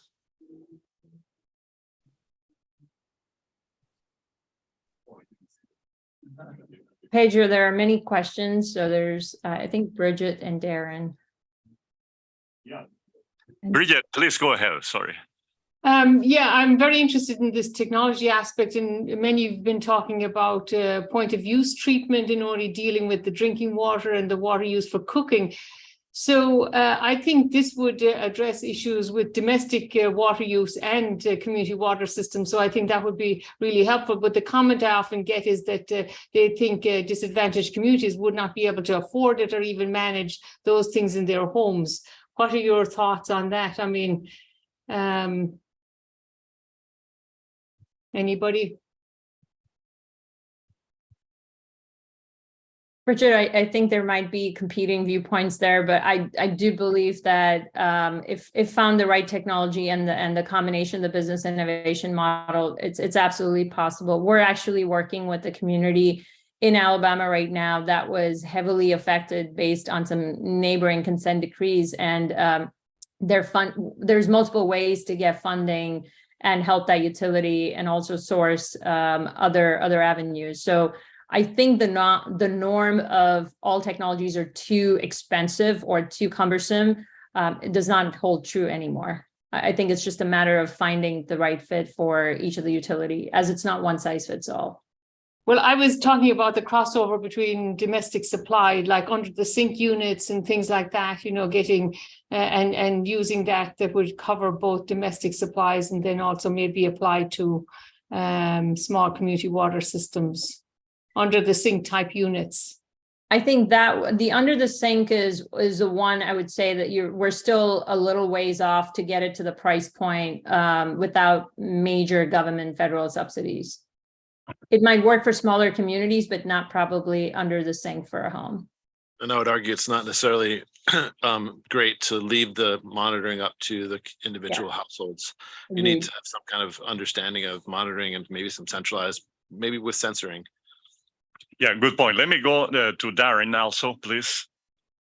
Yeah, thank you. And I guess I should just announce that I'm the one that snuck in. I'm the regulator for the state of California, and the one that gets in your way with technology. But I do want to point out one thing. We have tried to deploy point of use systems in California in very small communities.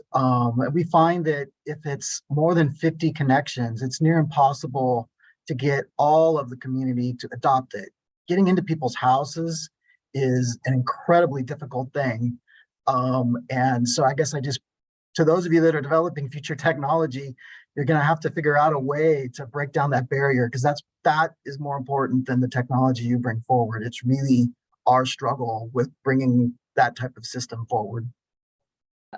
Darren, just one quick comment. EPA finally has created a joint task force for continuous water monitoring evaluation and looking at performance criteria of how they can help all communities, industrial or municipal and underserved communities. So it's taken many years, but it's a step in the right direction for that. So I wasn't sure if everyone was aware, but that's definitely a step in the right direction. And I'm sure that that's a topic that we will address in the next panel.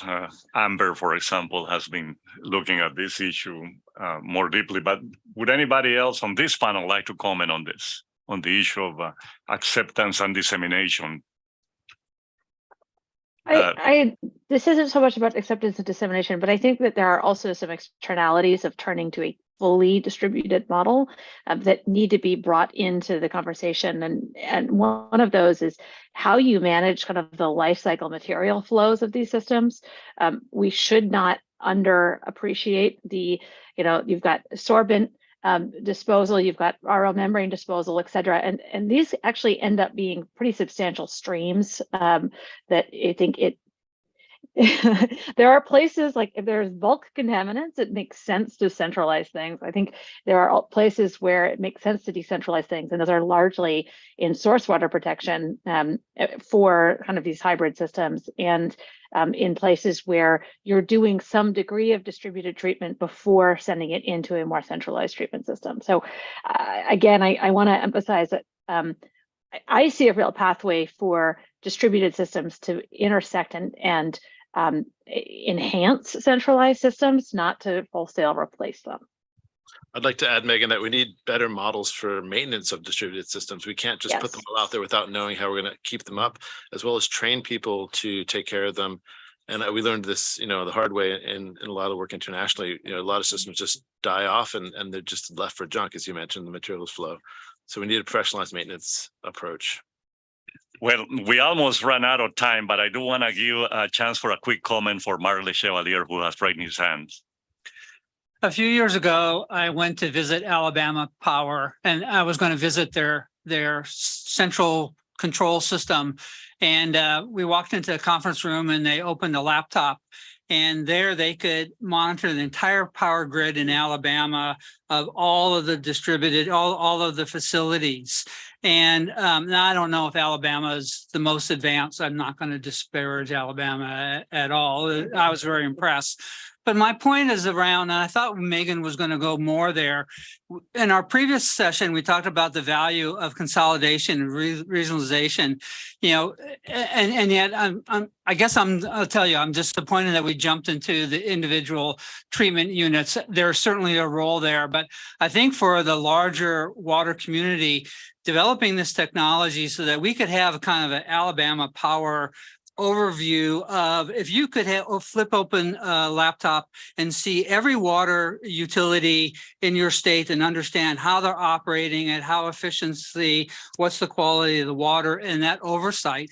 If you could be providing them, at efficient costs, labor, materials, HR, all the things that go to run a business, and you could do that distributed. That's a place where digital technology could really have the most benefit in the industry. We already have that services 90% of the population, and so that's I think Megan, you kind of talked around that. I thought really that's where there's a huge opportunity to have this virtual regionalization through technology that we're really missing here as an industry. So let's give Megan a final chance to respond quickly, and then I want to thank you all. I agree that there's great opportunity. I think there are some real technical challenges in realizing that because of the challenge of integrating very diverse data streams coming out of historic systems and new systems. It's much easier to do good data collection and integration from new systems that are built from the ground up.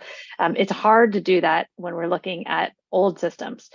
So I think that there's a lot of research opportunity in how we collect, harvest, and use existing sensor and monitoring technologies, manage that data more effectively, and process it to get actionable insight from that.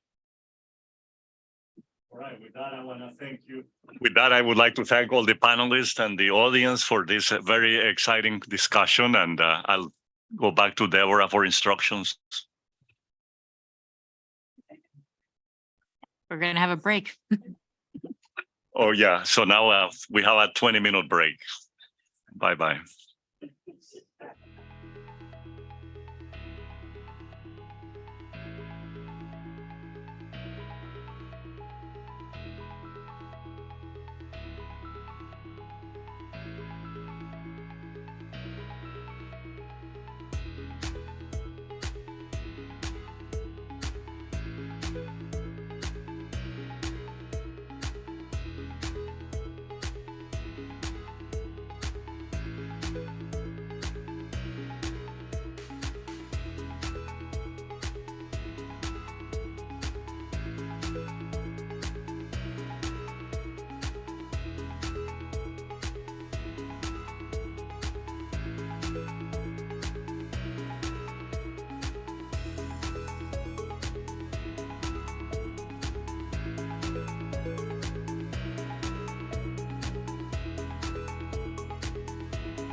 Hello, everyone, and welcome back. I hope everyone is energized and that you got your processed sugar if you're into that, because we're in the last panel and it's going to be awesome. So my name is Camille Panu. I'm a member of the board. I'm an associate clinical professor at Columbia Law School. I focus primarily in water equity and environmental justice. And we have a phenomenal panel today. And so I would like to give the balance of the time to them. But let me introduce them quite quickly with their most fancy titles possible. So today we have Amber Woodich, who is the President's Professor of Anthropology and Director of the Center for Global Health at Arizona State University. We have Greg Pierce, who is co-director of the Luskin Center for Innovation and director of the Human Right to Water Solutions Lab at UCLA. We have Manny Teodoro, who is associate professor of public affairs at, let me see if I can get the emphasis right, the La Follette School of Public Affairs at the University of Wisconsin-Madison. And we have Darren Polimas, the deputy director of the Division of Drinking Water from the California State Water Resources Control Board. What these folks have in common is that they are innovative, fascinating thinkers who think about the institutional barriers and solutions that could be at play in trying to move some of the things we talked about earlier today, like technologies, into adoption and into communities that are struggling with chronic structural problems in their ability to access safe and affordable drinking water. So with that, I'm going to turn it over. I'll begin with Amber, who I think is everything's going to be phenomenal. I'm really excited. I should stop telling you about how cool it is and just let them be cool. So we'll turn it over to Amber. Thank you so much. Hi, everyone. Thank you so much for sticking with us to the last panel. As Camille said, I'm an anthropologist and the director of the Center for Global Health at ASU. I feel like it is important to just slightly caution you that my expertise is in the role that drought plays in what we used to call societal collapse and now call catastrophic reorganization. And so I come to this problem with that perspective. I think it's going to make more sense when you know that.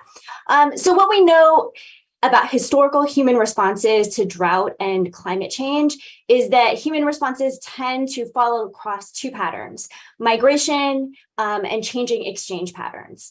And we expect both of these to be major factors in the next 20 to 50 years, including in the US. So before I make any further remarks, I want to just say that I strongly agree that the ideal would be that everyone in the United States be on safe, centralized water systems. That would be a very good thing. However, I think that current data that we've seen today and that we've probably all read ourselves point to the reality that that's unlikely. It's not happening now, and there are a number of stressors that are unlikely to make the situation improve in the future. And it's my position and that of many of the scholars in my research group that it would be irresponsibly not to plan for likely worst case scenarios, not the least because we know that climate migration will move populations and depopulate some areas where populations are clustered, for example, on the coast, moving people away from centralized systems that currently exist. We know that climate-related disasters like hurricanes and wildfires will destroy standing water infrastructure. And we know that underinvestment in infrastructure maintenance and growth will probably undermine system performance. We've heard a lot about that today, but I want to highlight as a social science two very important drivers of this patterning. And one is political instability. So for example, we've seen the retrenchment of investments in public services in the US since the 1980s. And so we're not necessarily in an investment climate where we can plan for continued high-level investments. Also, inequitable social structures exist in all societies, and they drive reluctance to make redistributive investments. So for example, some of the cross-subsidy solutions that we've heard today can be politically difficult.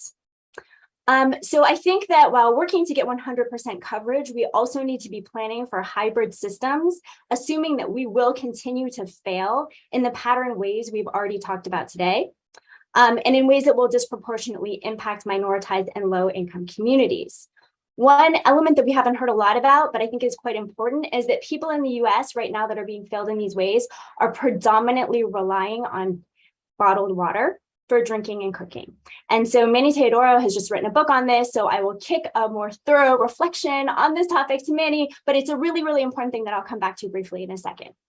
So to address this, I have been working with a community of scholars, including Paul Westerhoff, Wendy Jepson, Justin Solar, and Patrick Thompson, with the support of Pedro and Umano, on a new field of research that we call MAD Water. It addresses modular, adaptive, and decentralized water systems. And we believe that this is the most likely successful way to advance hybrid systems moving out into the next 20 to 50 years. So just to briefly address this, when we say modular, we're talking about things like point of view systems and mobile desalination.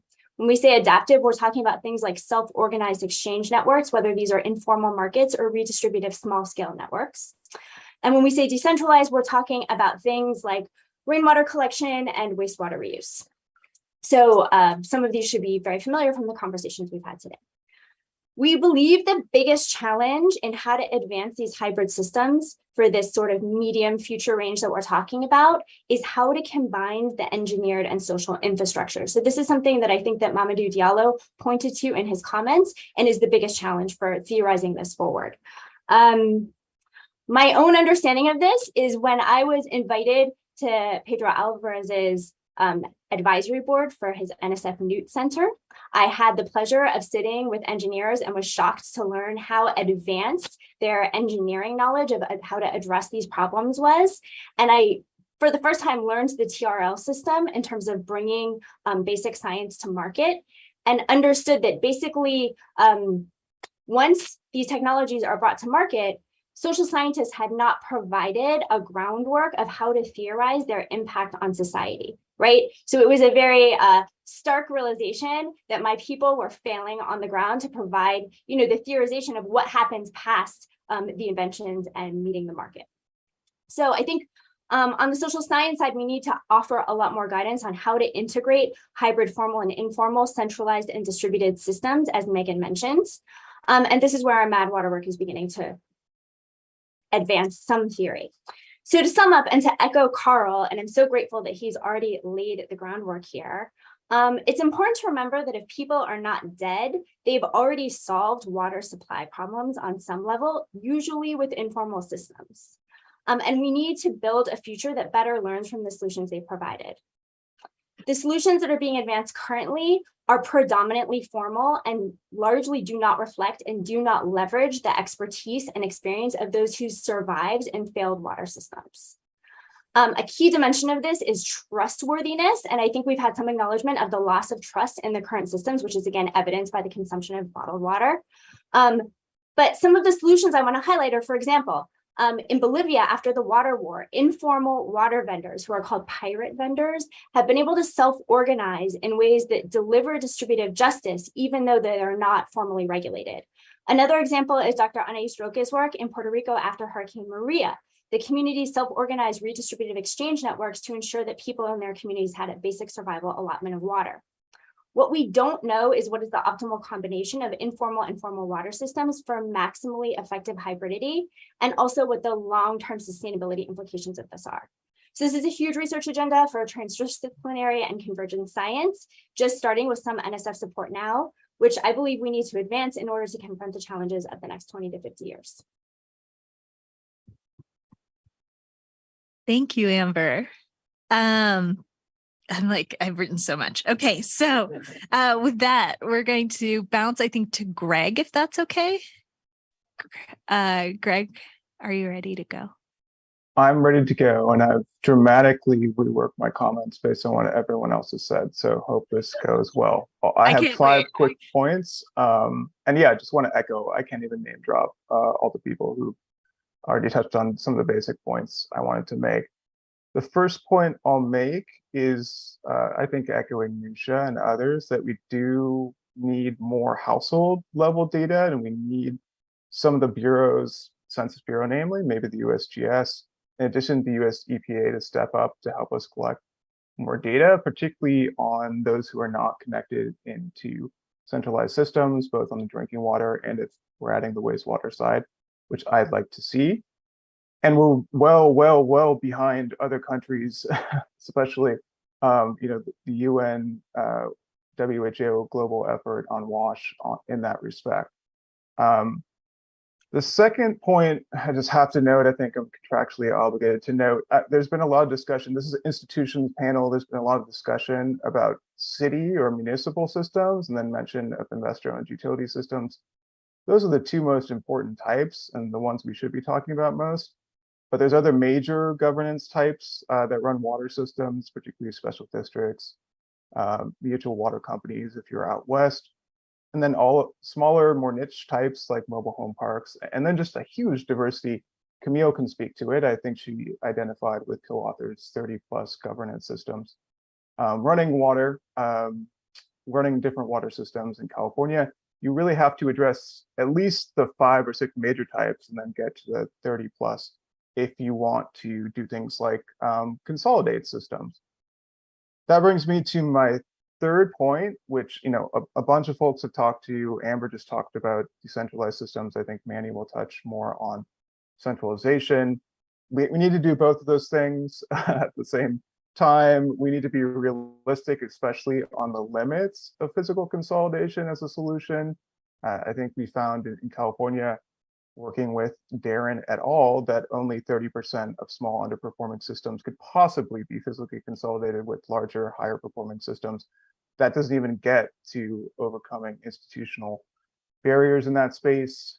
And I think really what we need to be talking about when we talk both about decentralized systems and centralized systems is this other type of party or institution, which plays a big role, and we don't have nearly enough of, which are the quote unquote technical assistance providers that are your nonprofit, community-based organizations, sometimes engineering firms. They're all doing great work, but there aren't enough of them. And we need different types, and we need folks who will stay in that space for a long time and not get burnt out. We probably need to pay them more. So I just note that as a big gap. Then my final 2 points are a little more provocative.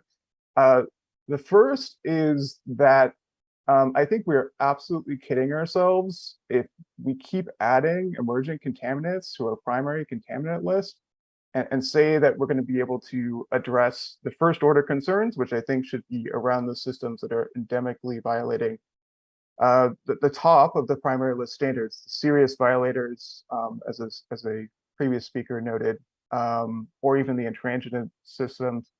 Right now, if we pass some of the regulations that are in process, the only scenario I see is a ton more systems out of compliance, a huge affordability crisis over and above the levels Martin et al. Talked about earlier, or just the delay of regulation. So I really think we have to address the first order first, and think about more tiers and what we call first order concerns.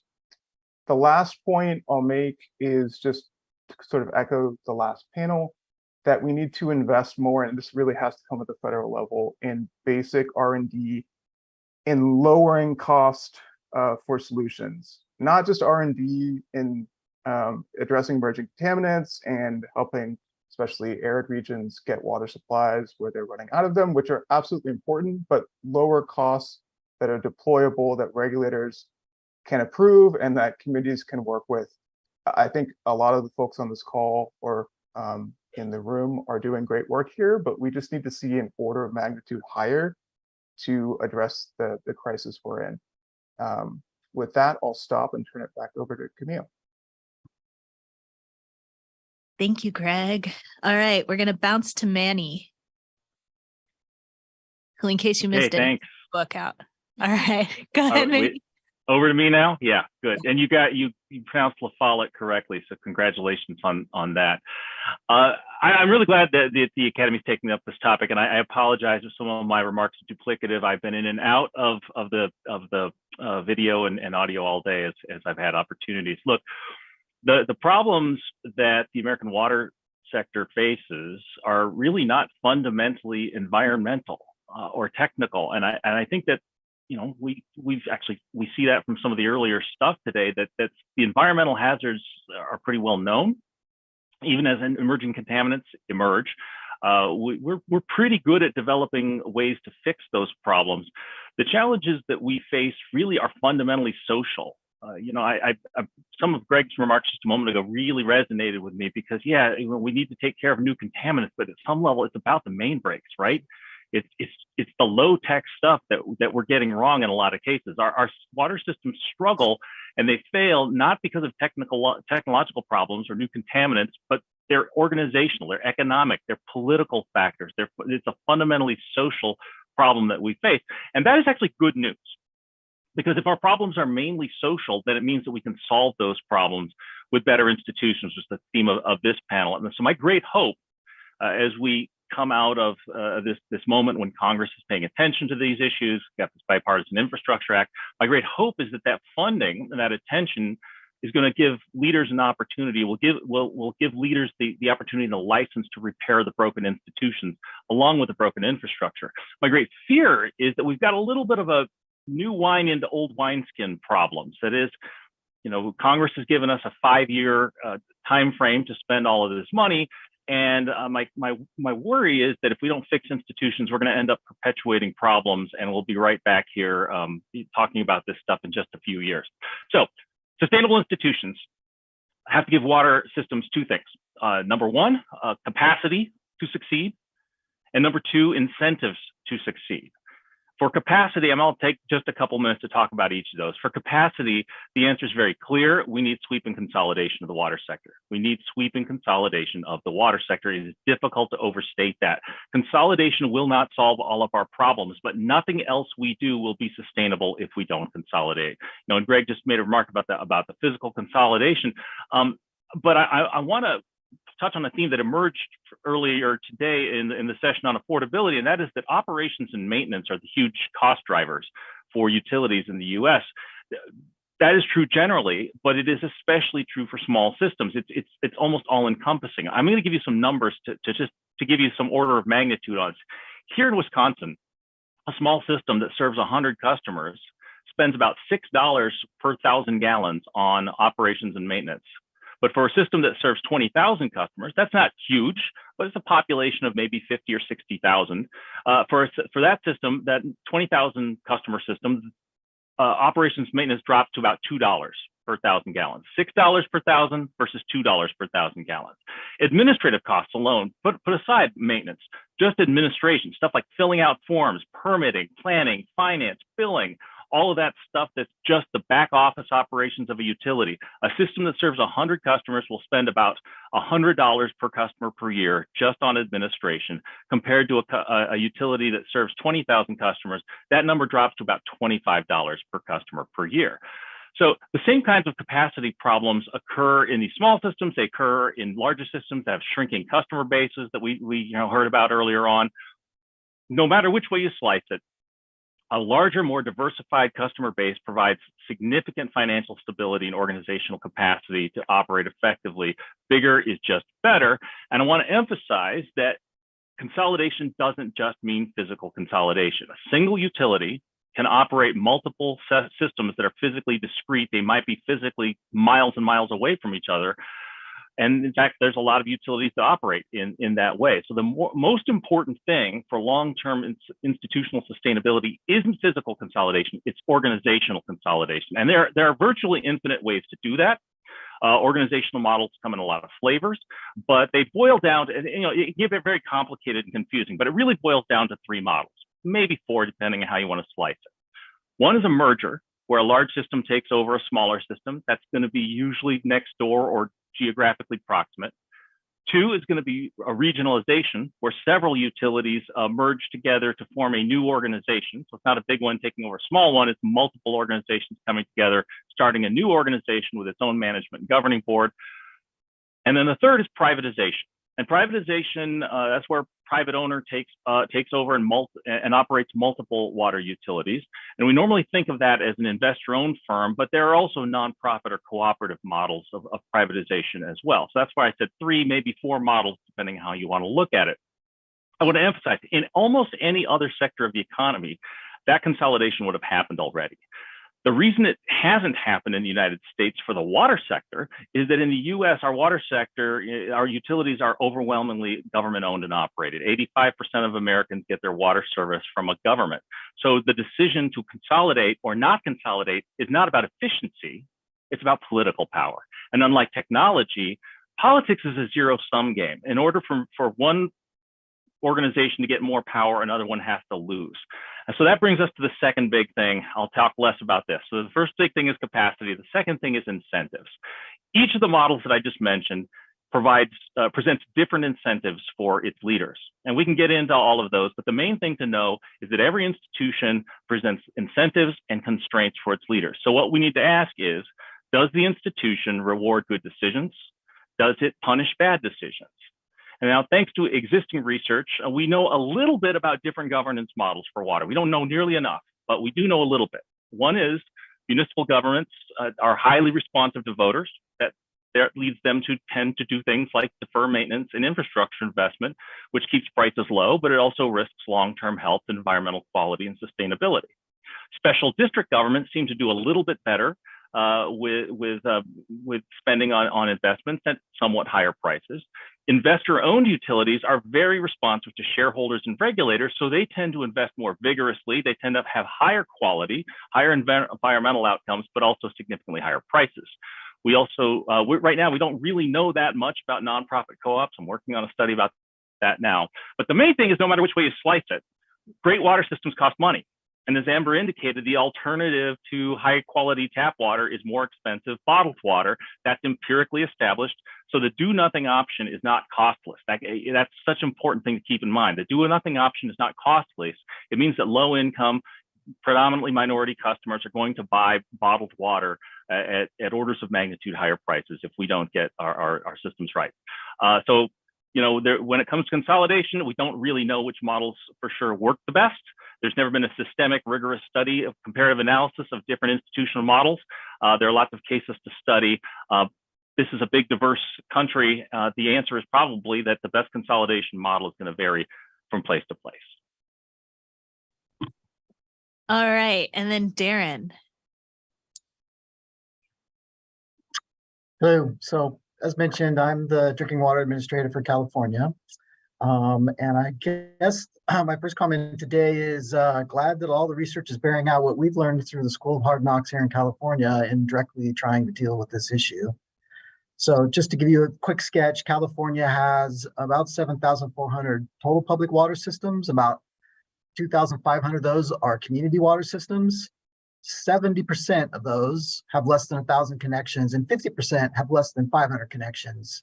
So I think this is pretty much borne out throughout the nation when you look at water systems. And it seems to be a bit of a historical anomaly associated with how we establish water systems with the small communities that grew up, and they grew up in that situation. And as Manny just mentioned, we haven't converted this to a proper utility model for the 21st century at all. And we're really stuck in that mode. We recently did, on top of this, a needs assessment study that evaluates the risk of failure for our water systems with the support of Greg, and we've done a second year of it now on our own. And we easily see that over half of our systems are at high risk of failure for a multitude of measures which we measure on, from financial, technical, managerial, water quality, all of those, they combine together, you find a high incidence of failure.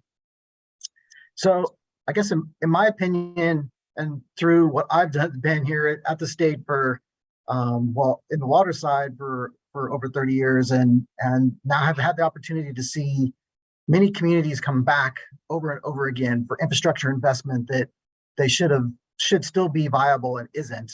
That it is simply a fallacy to expect safe delivery from these really small systems. We're going to continue to see, as we see in California, and I'm sure other places, a continued degradation of our water sources. That's unfortunate, but kind of a fact of reality. And we need to basically create a water utility delivery system that addresses that. This trend to me is pretty much undeniable, no matter kind of how you cut it here in California. And some of the things that we've done to try to move forward on that is several steps. First, I think important for us was the state did establish the human right to water. It creates a great marker for an establishment that it is a public personal right of all Californians to have safe, affordable water for sanitation and other usages. And that has been a real focal point for two governors and the current governor, the previous governor, the legislature over the last decade plus to continue a movement towards what they've done to help us do this. I think kind of first in that was establishing a large pot of state funding that basically got rid of all of the federal rules. And I was struck by a comment from an earlier presenter that mentioned that with rates, water rates, we often try to do too many things like regulate the amount of water that's used or force conservation. And what popped in my head is the federal government, when they're giving out their funding, tries to do too many things with their federal funding. The BABA bill and all that stuff, while certainly laudable, only get in the way of us being to effectively use small water systems. And the rules that come with federal money basically made California have to abandon it and take its own course. We still use that, of course, for large infrastructure projects because that's what it was designed for. But for providing technical assistance, for providing some operation and maintenance support, and those soft costs that are necessary, and I think you heard from others today, are really key. Next, in our tool set that we asked for and received from our legislature was the ability to appoint administrators. Basically, I can forcibly take over a small water system and put someone in charge. This isn't always forcibly, sometimes it's voluntarily. You often meet very stressed community members trying to run a small water system from their kitchen table at home after they've already worked probably 10 or 12-hour days. And expecting a small system to be able to manage at that level just seems to be a huge problem. Thirdly, we have mandatory consolidation authority where we can force a large water system to take on a small water system. And we've done that a couple of times. But the reality is that once that was in play, I was able to voluntarily consolidate over 100 water systems in the state. Just having that threat that you can either do it on your terms or I'm going to come in and do it on my terms at the state level really changes the conversation politically on an important level that I think was pretty key. Finally, what we're looking at now is that consolidations have the ability to help in some instances, but they're not completely there. Many small remote systems do need to be basically regionalized into a managerial operation section. And so we're now looking at how to do that. Expecting those small communities to self-organize into that, because we do have statutes on the books that would allow that to happen, seems really improbable. It has happened twice in California, but I don't see it happening fast enough or in enough places. And so we are currently in talks about how to establish a way where the state can force that to happen if a system is failing to deliver safe water or if it's at risk of failure, to impose upon them a regionalization approach so that they can join together. They would still have local representation, they would still be part of their water system, but they would go it together instead of alone and not be able to do it. And I guess to end my comment, one really important thing that we're struggling with here in California, obviously during climate change and the drought, is water supply. And I really see, and our governor fully supports the fact that a lot of the future water solutions for supply are going to require very large investments. Our small disadvantaged communities and EJ communities that are stuck in those are not going to be able to make that on their own. They will be left behind if they are not put into a reorganization that allows them to have the same kind of organizational and financial capacities that their larger neighbors have now. So with that, I'll conclude and look forward to questions. The mic. All right. Thank you, everyone. Thank you so much to our panelists. So I want to give a moment to see if there are any questions from members of the board. Come on, that's not possible. Oh, okay. I thought I was going to have to call on Nusha. Sorry, please go. I'm teasing, Nusha. I like all of your questions. And I never noticed that you ask great questions until you said you did, or the volume of them. I always noticed you ask great questions. I'm just like putting my foot in my mouth and it's going to get much worse. So David, please save me from myself. I only did it to stop. I'm not coming to the next meeting. Oh no. Thank you all for giving us yet another perspective on this issue. I was struck by the remarks from Darren about the tangible changes that have happened recently in California, and I've always been impressed by the SAFER program and California's human right to water. And I'm curious about other parts of the country where there are places that we might look at for as examples that are taking a different approach, that have succeeded or failed in recent years in trying to tackle this problem. So I'm sure there's some experience outside of California on the panel.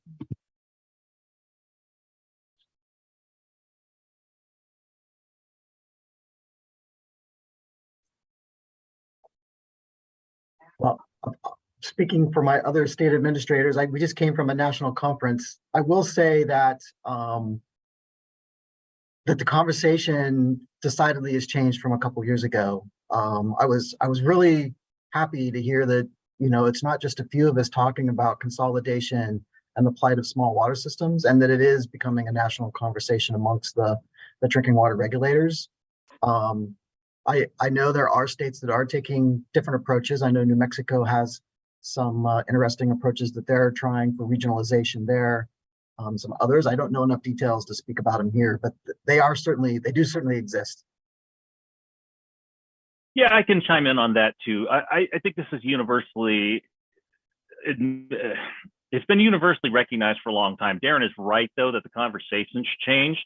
You know, even saying the word consolidation 10 years ago would get you in a literal fight with somebody in these water sector meetings. So the fact that people are talking about it out loud is an indicator. There are a couple of states that have a couple more states I can think of that have had concerted efforts toward consolidation. And those would be both Kentucky and Connecticut have taken different approaches.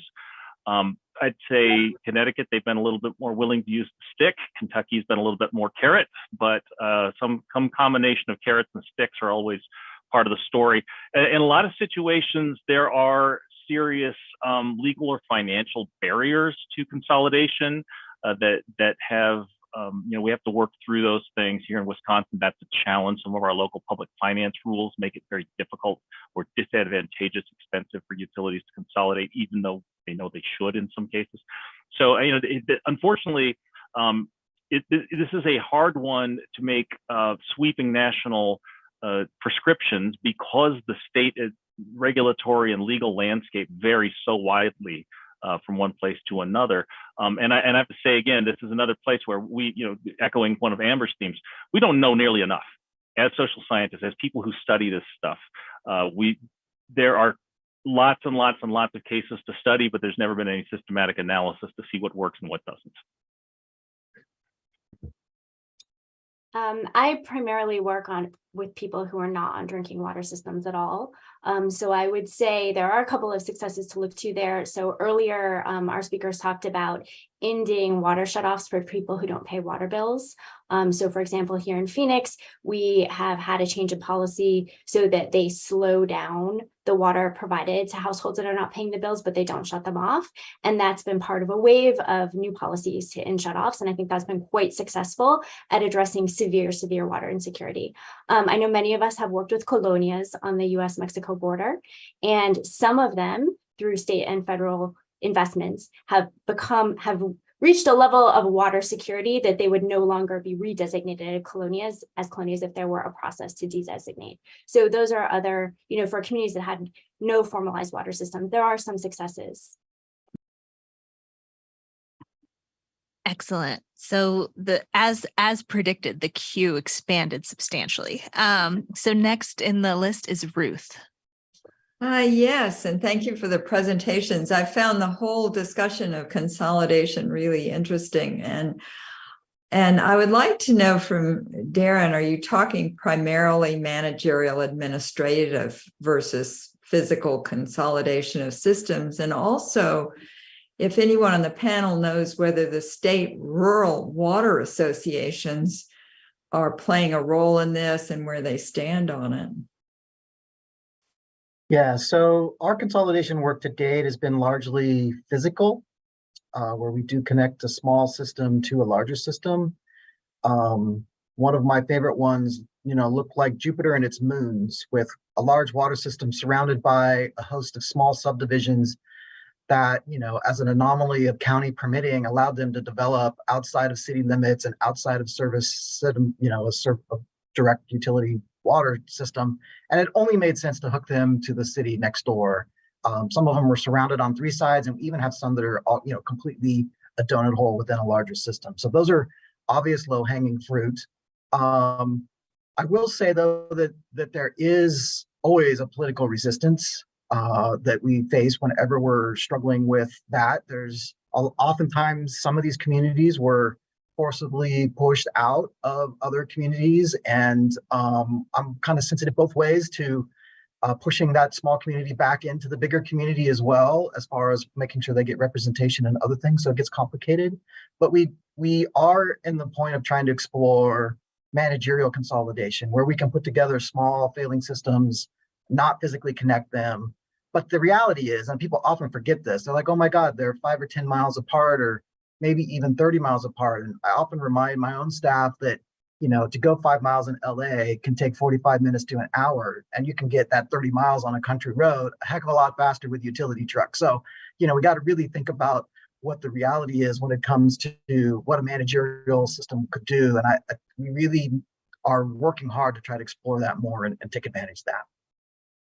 I would just respond briefly also to the question around rural water. I think it was around rural water providers. I'd say they've come around again. I mean, it's changed a lot in the last decade. I'm not speaking for the water board here, but there's been, first of all, there was resistance, and then I think some are seeing the writing on the wall. I do think it's pretty perverse, but I think in a way the water supply crisis is likely to lead to a lot more openness in ways that endemic water quality issues haven't, because we're seeing a lot of small, even medium-sized systems, even some large systems, really on the verge of running out of water supply. And I'd like to see new institutions or institutional incentives to lead to consolidation, whether physical or managerial there. And in a way, I think that's going to accelerate the willingness of small rural communities who traditionally haven't wanted to consolidate to do so. All right, next we have John.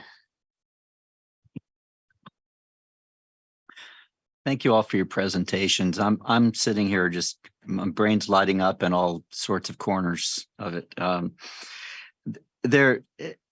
I come from a career in a regulatory agency but I was in a science agency within, and so I was surrounded by folks in water, both on the water, the natural resource side, water resources and water treatment, and quality of water from municipal supplies. And always have remarked at the multi-scale of it, from the private user to the small system to the municipal. And then we have the diversity of whether it is municipal or a co-op or private. And so there's all shapes and sizes of systems at play. And yet at the top level, at the federal level, I feel like there must be some gaps, because we have the problems that we have, and I'm having trouble, distilling what those gaps are. Are the gaps in data standardization? We clearly see data gaps themselves, or access to expertise, or gaps in protocol. But if you could dream up a new federal agency and name one thing that the federal agencies could do to move this ball downfield, what would that be?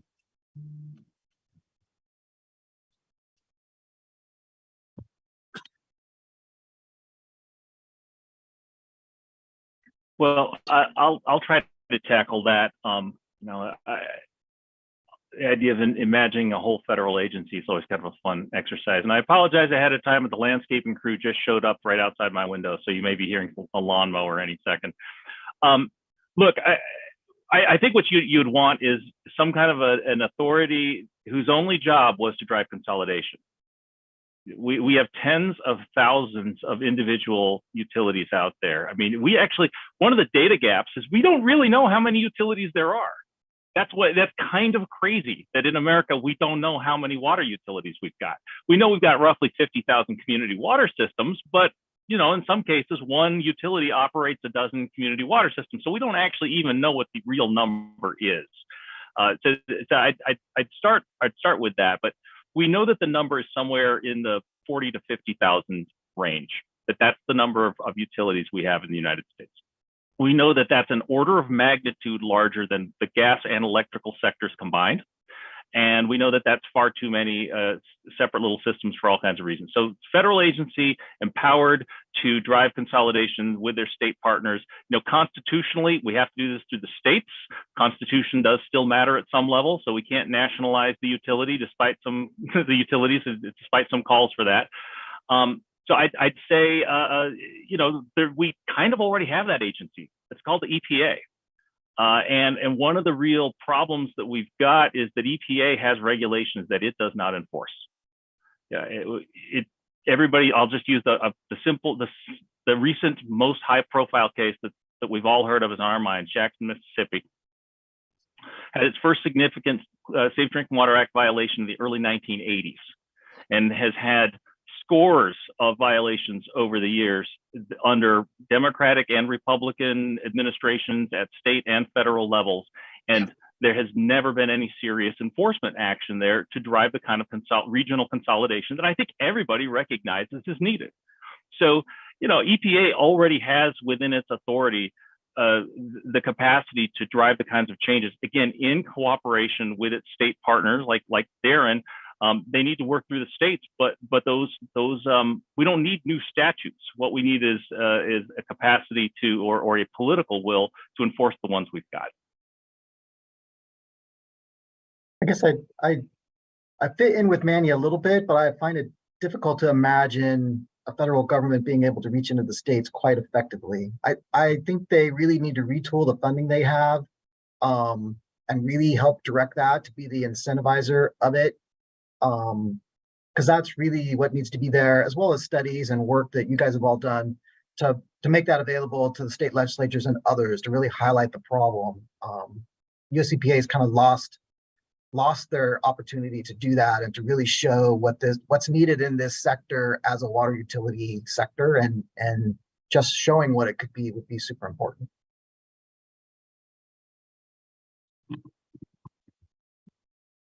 Yeah, I want to re-highlight the point that I think Manny keeps making and we all agree on, which is that this is fundamentally a political problem. So if there were a way to create a lever that addressed that, that would be the most effective thing, right? And it's a higher order problem. So a number of countries and the state of California have experimented with the human right to water as a mechanism to do this. And we do have lessons from that experimentation, and the outcomes are a mixed bag. But this basic issue of shifting the point of intervention around the political problem of providing safe and sufficient drinking water, I think is an important thing to keep in mind. Because the drivers of the lack of consolidation, particularly the disproportionate and unfair lack of consolidation, are things like municipal underbounding that are politically driven processes. Mark. My question keeps changing.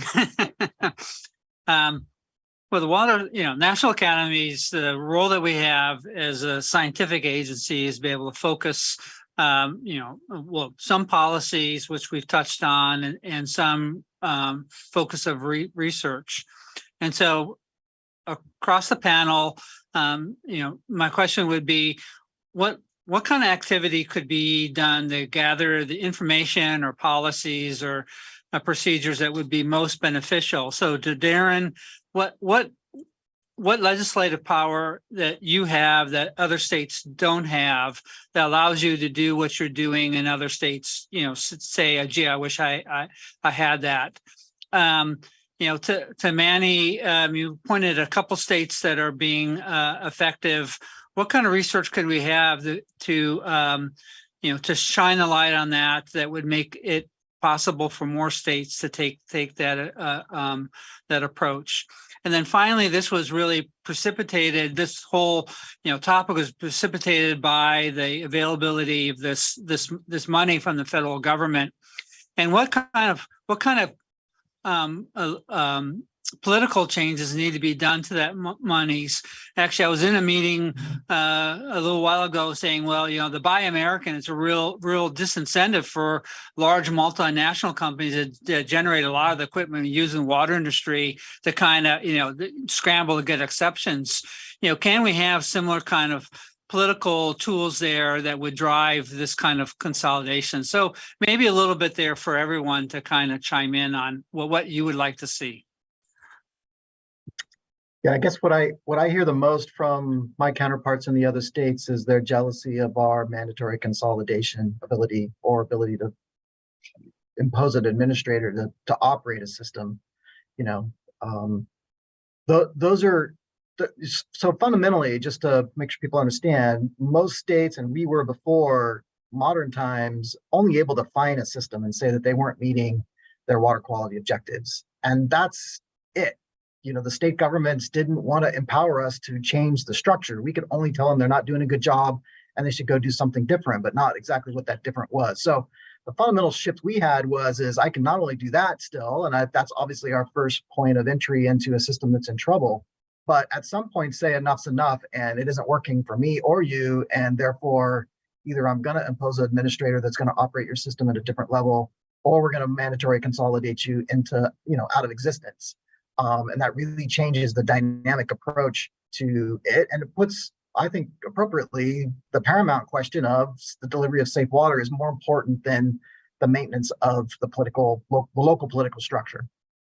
So Darren, that was some particular legislation that was enacted. And, yes. Would it be possible that we could do a study to provide kind of model legislation that could be introduced in other states?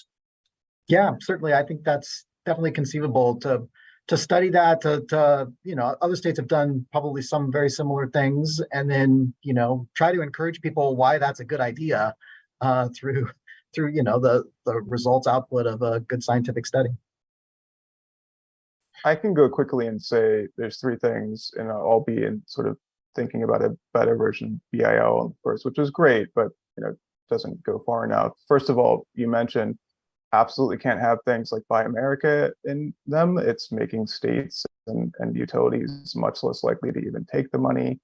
Need to make it much easier for TA providers to be involved. And I know there's a concern around fraud and waste and some of the things that happen with the ARRA or the TARP. I think we need to find a way to sort of thread that needle. Don't ask me exactly how, but if you do a study on how to do that. And the third point, again, is back to first order priorities, put all the money toward first order priorities, and the ways in which the federal government typically doesn't allocate money, make it more flexible.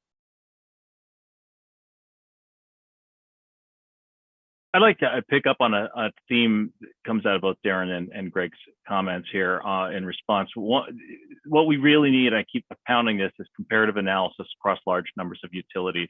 And that's, there's no getting around it. That is a labor intensive process because we do not have systematic data collection on things like governance models. We don't know what regulations are in place across states and then across localities. We don't know how, municipal institution variation varies across kinds of outcomes. The model that Darren talked about in California with the kinds of authorities they've got, accident of history gives us a couple of great places to study, which is California shares a couple of arbitrary straight line borders with states next door. And so if we see different outcomes and different behaviors in, say, Oregon, near Southern Oregon and Northern California, because utilities are facing, on one side of that line, are facing this threat of consolidate or else, and on the other side, it's like YOLO or whatever, that gives us an opportunity to study how those variations matter. And anywhere you see a straight line on a US map, you've got an opportunity for that kind of comparative analysis. We ought to take advantage of that.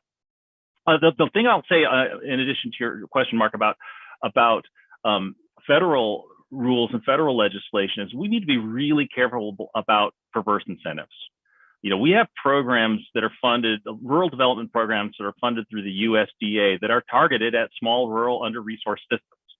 Well, if the only way I get a grant is by being small, rural, and under-resourced, I don't have a whole lot of incentive to consolidate with a larger organization, because now I'm no longer going to be eligible for that program. Now I've overstated a little bit, I've oversimplified things a little bit, but we always need to worry about perverse incentives.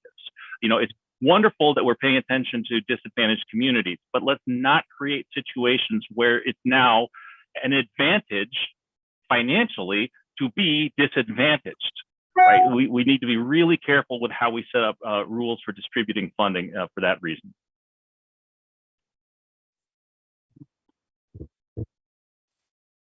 I would just add that I think as scholars, we have a duty to look out further than policymakers and to anticipate a future that no one else is thinking about. And I think we already see patterning around disasters in the Southeast with hurricanes, in the West with wildfires, et cetera, that show us that the solutions that are on the table right now are not going to be sufficient to meet the future. We as scholars have an opportunity to do forward-looking research to provide solutions that meet those future-oriented challenges. So I would just say we need more R&D in that space. So many of the technologies that we've heard in this panel earlier today, such as bringing together point of view systems with sensors, have the capacity to meet those challenges. I think it's false that humans cannot maintain them in small scale ways in their communities. We see that happening in other countries. For example, Patrick Thompson's work on sensor monitor hand pumps show that this can work.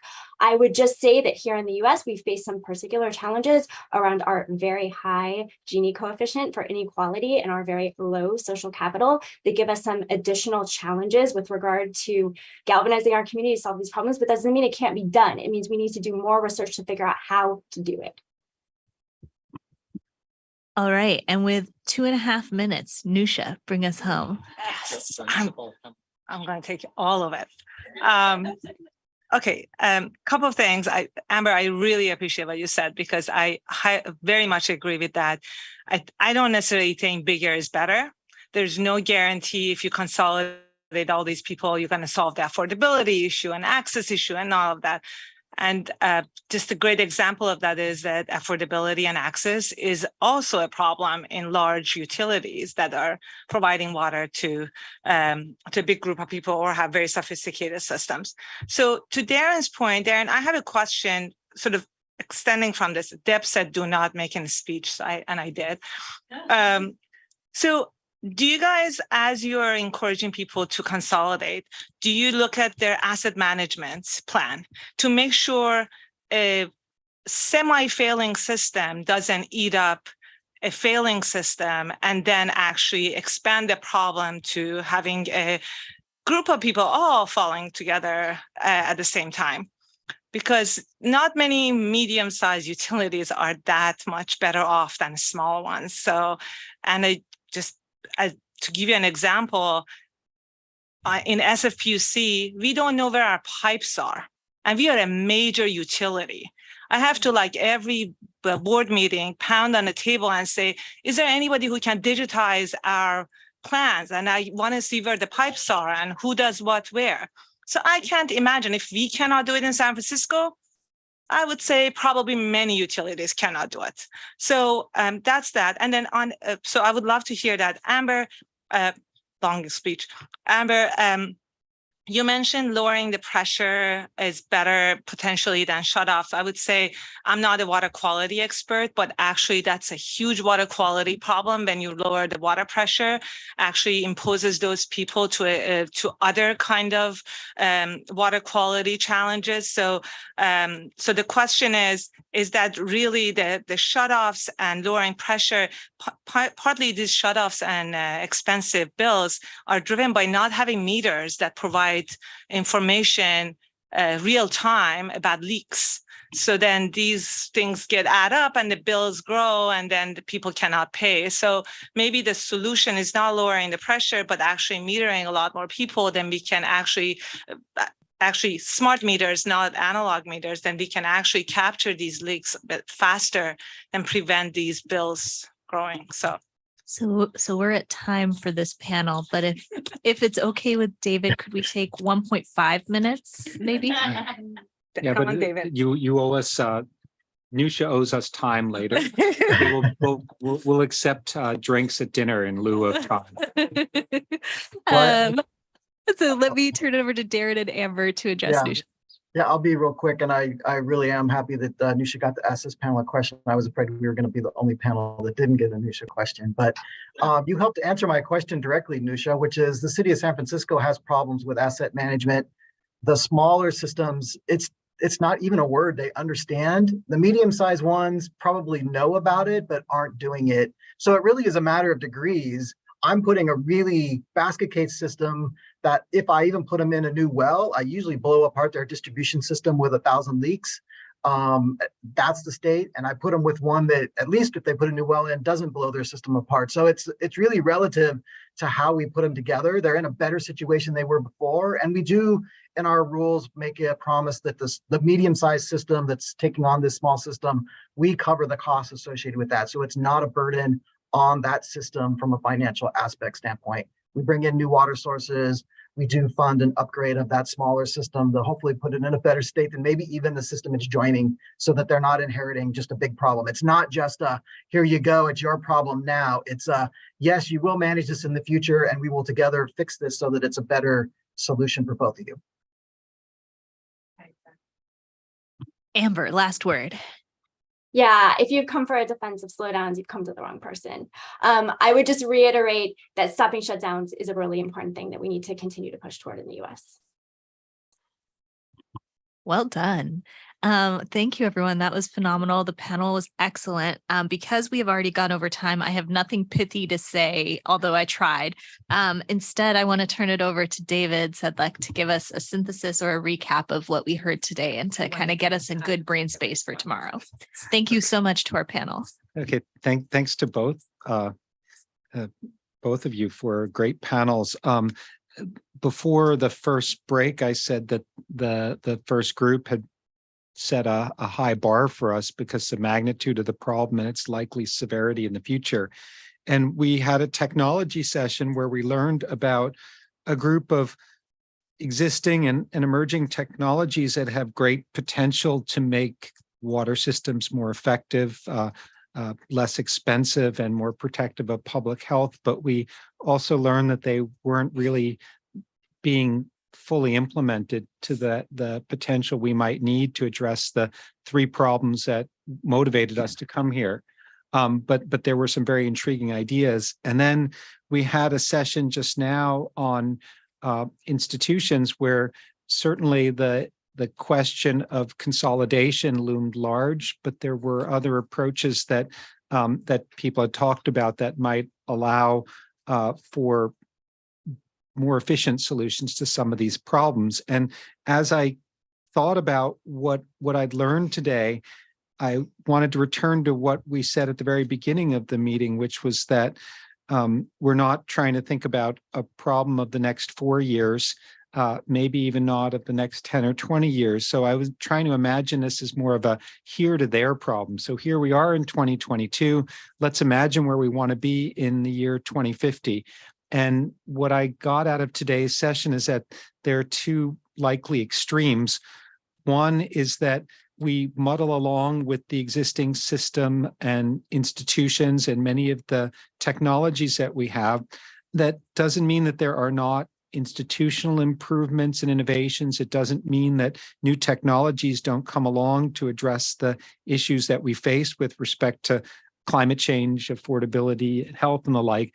But I don't think I think it's more incremental. And I don't mean that in a pejorative sense. I think incremental change is the way that most infrastructure changes and evolves, and it's usually the most protective of society.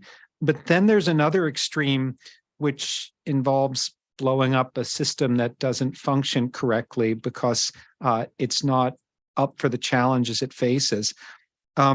We heard that consolidation, in a sense, is some of that blowing up of the system and changing the institutions, but we also heard that for political reasons, it might not happen quickly, and if it does happen, it might not solve all the problems.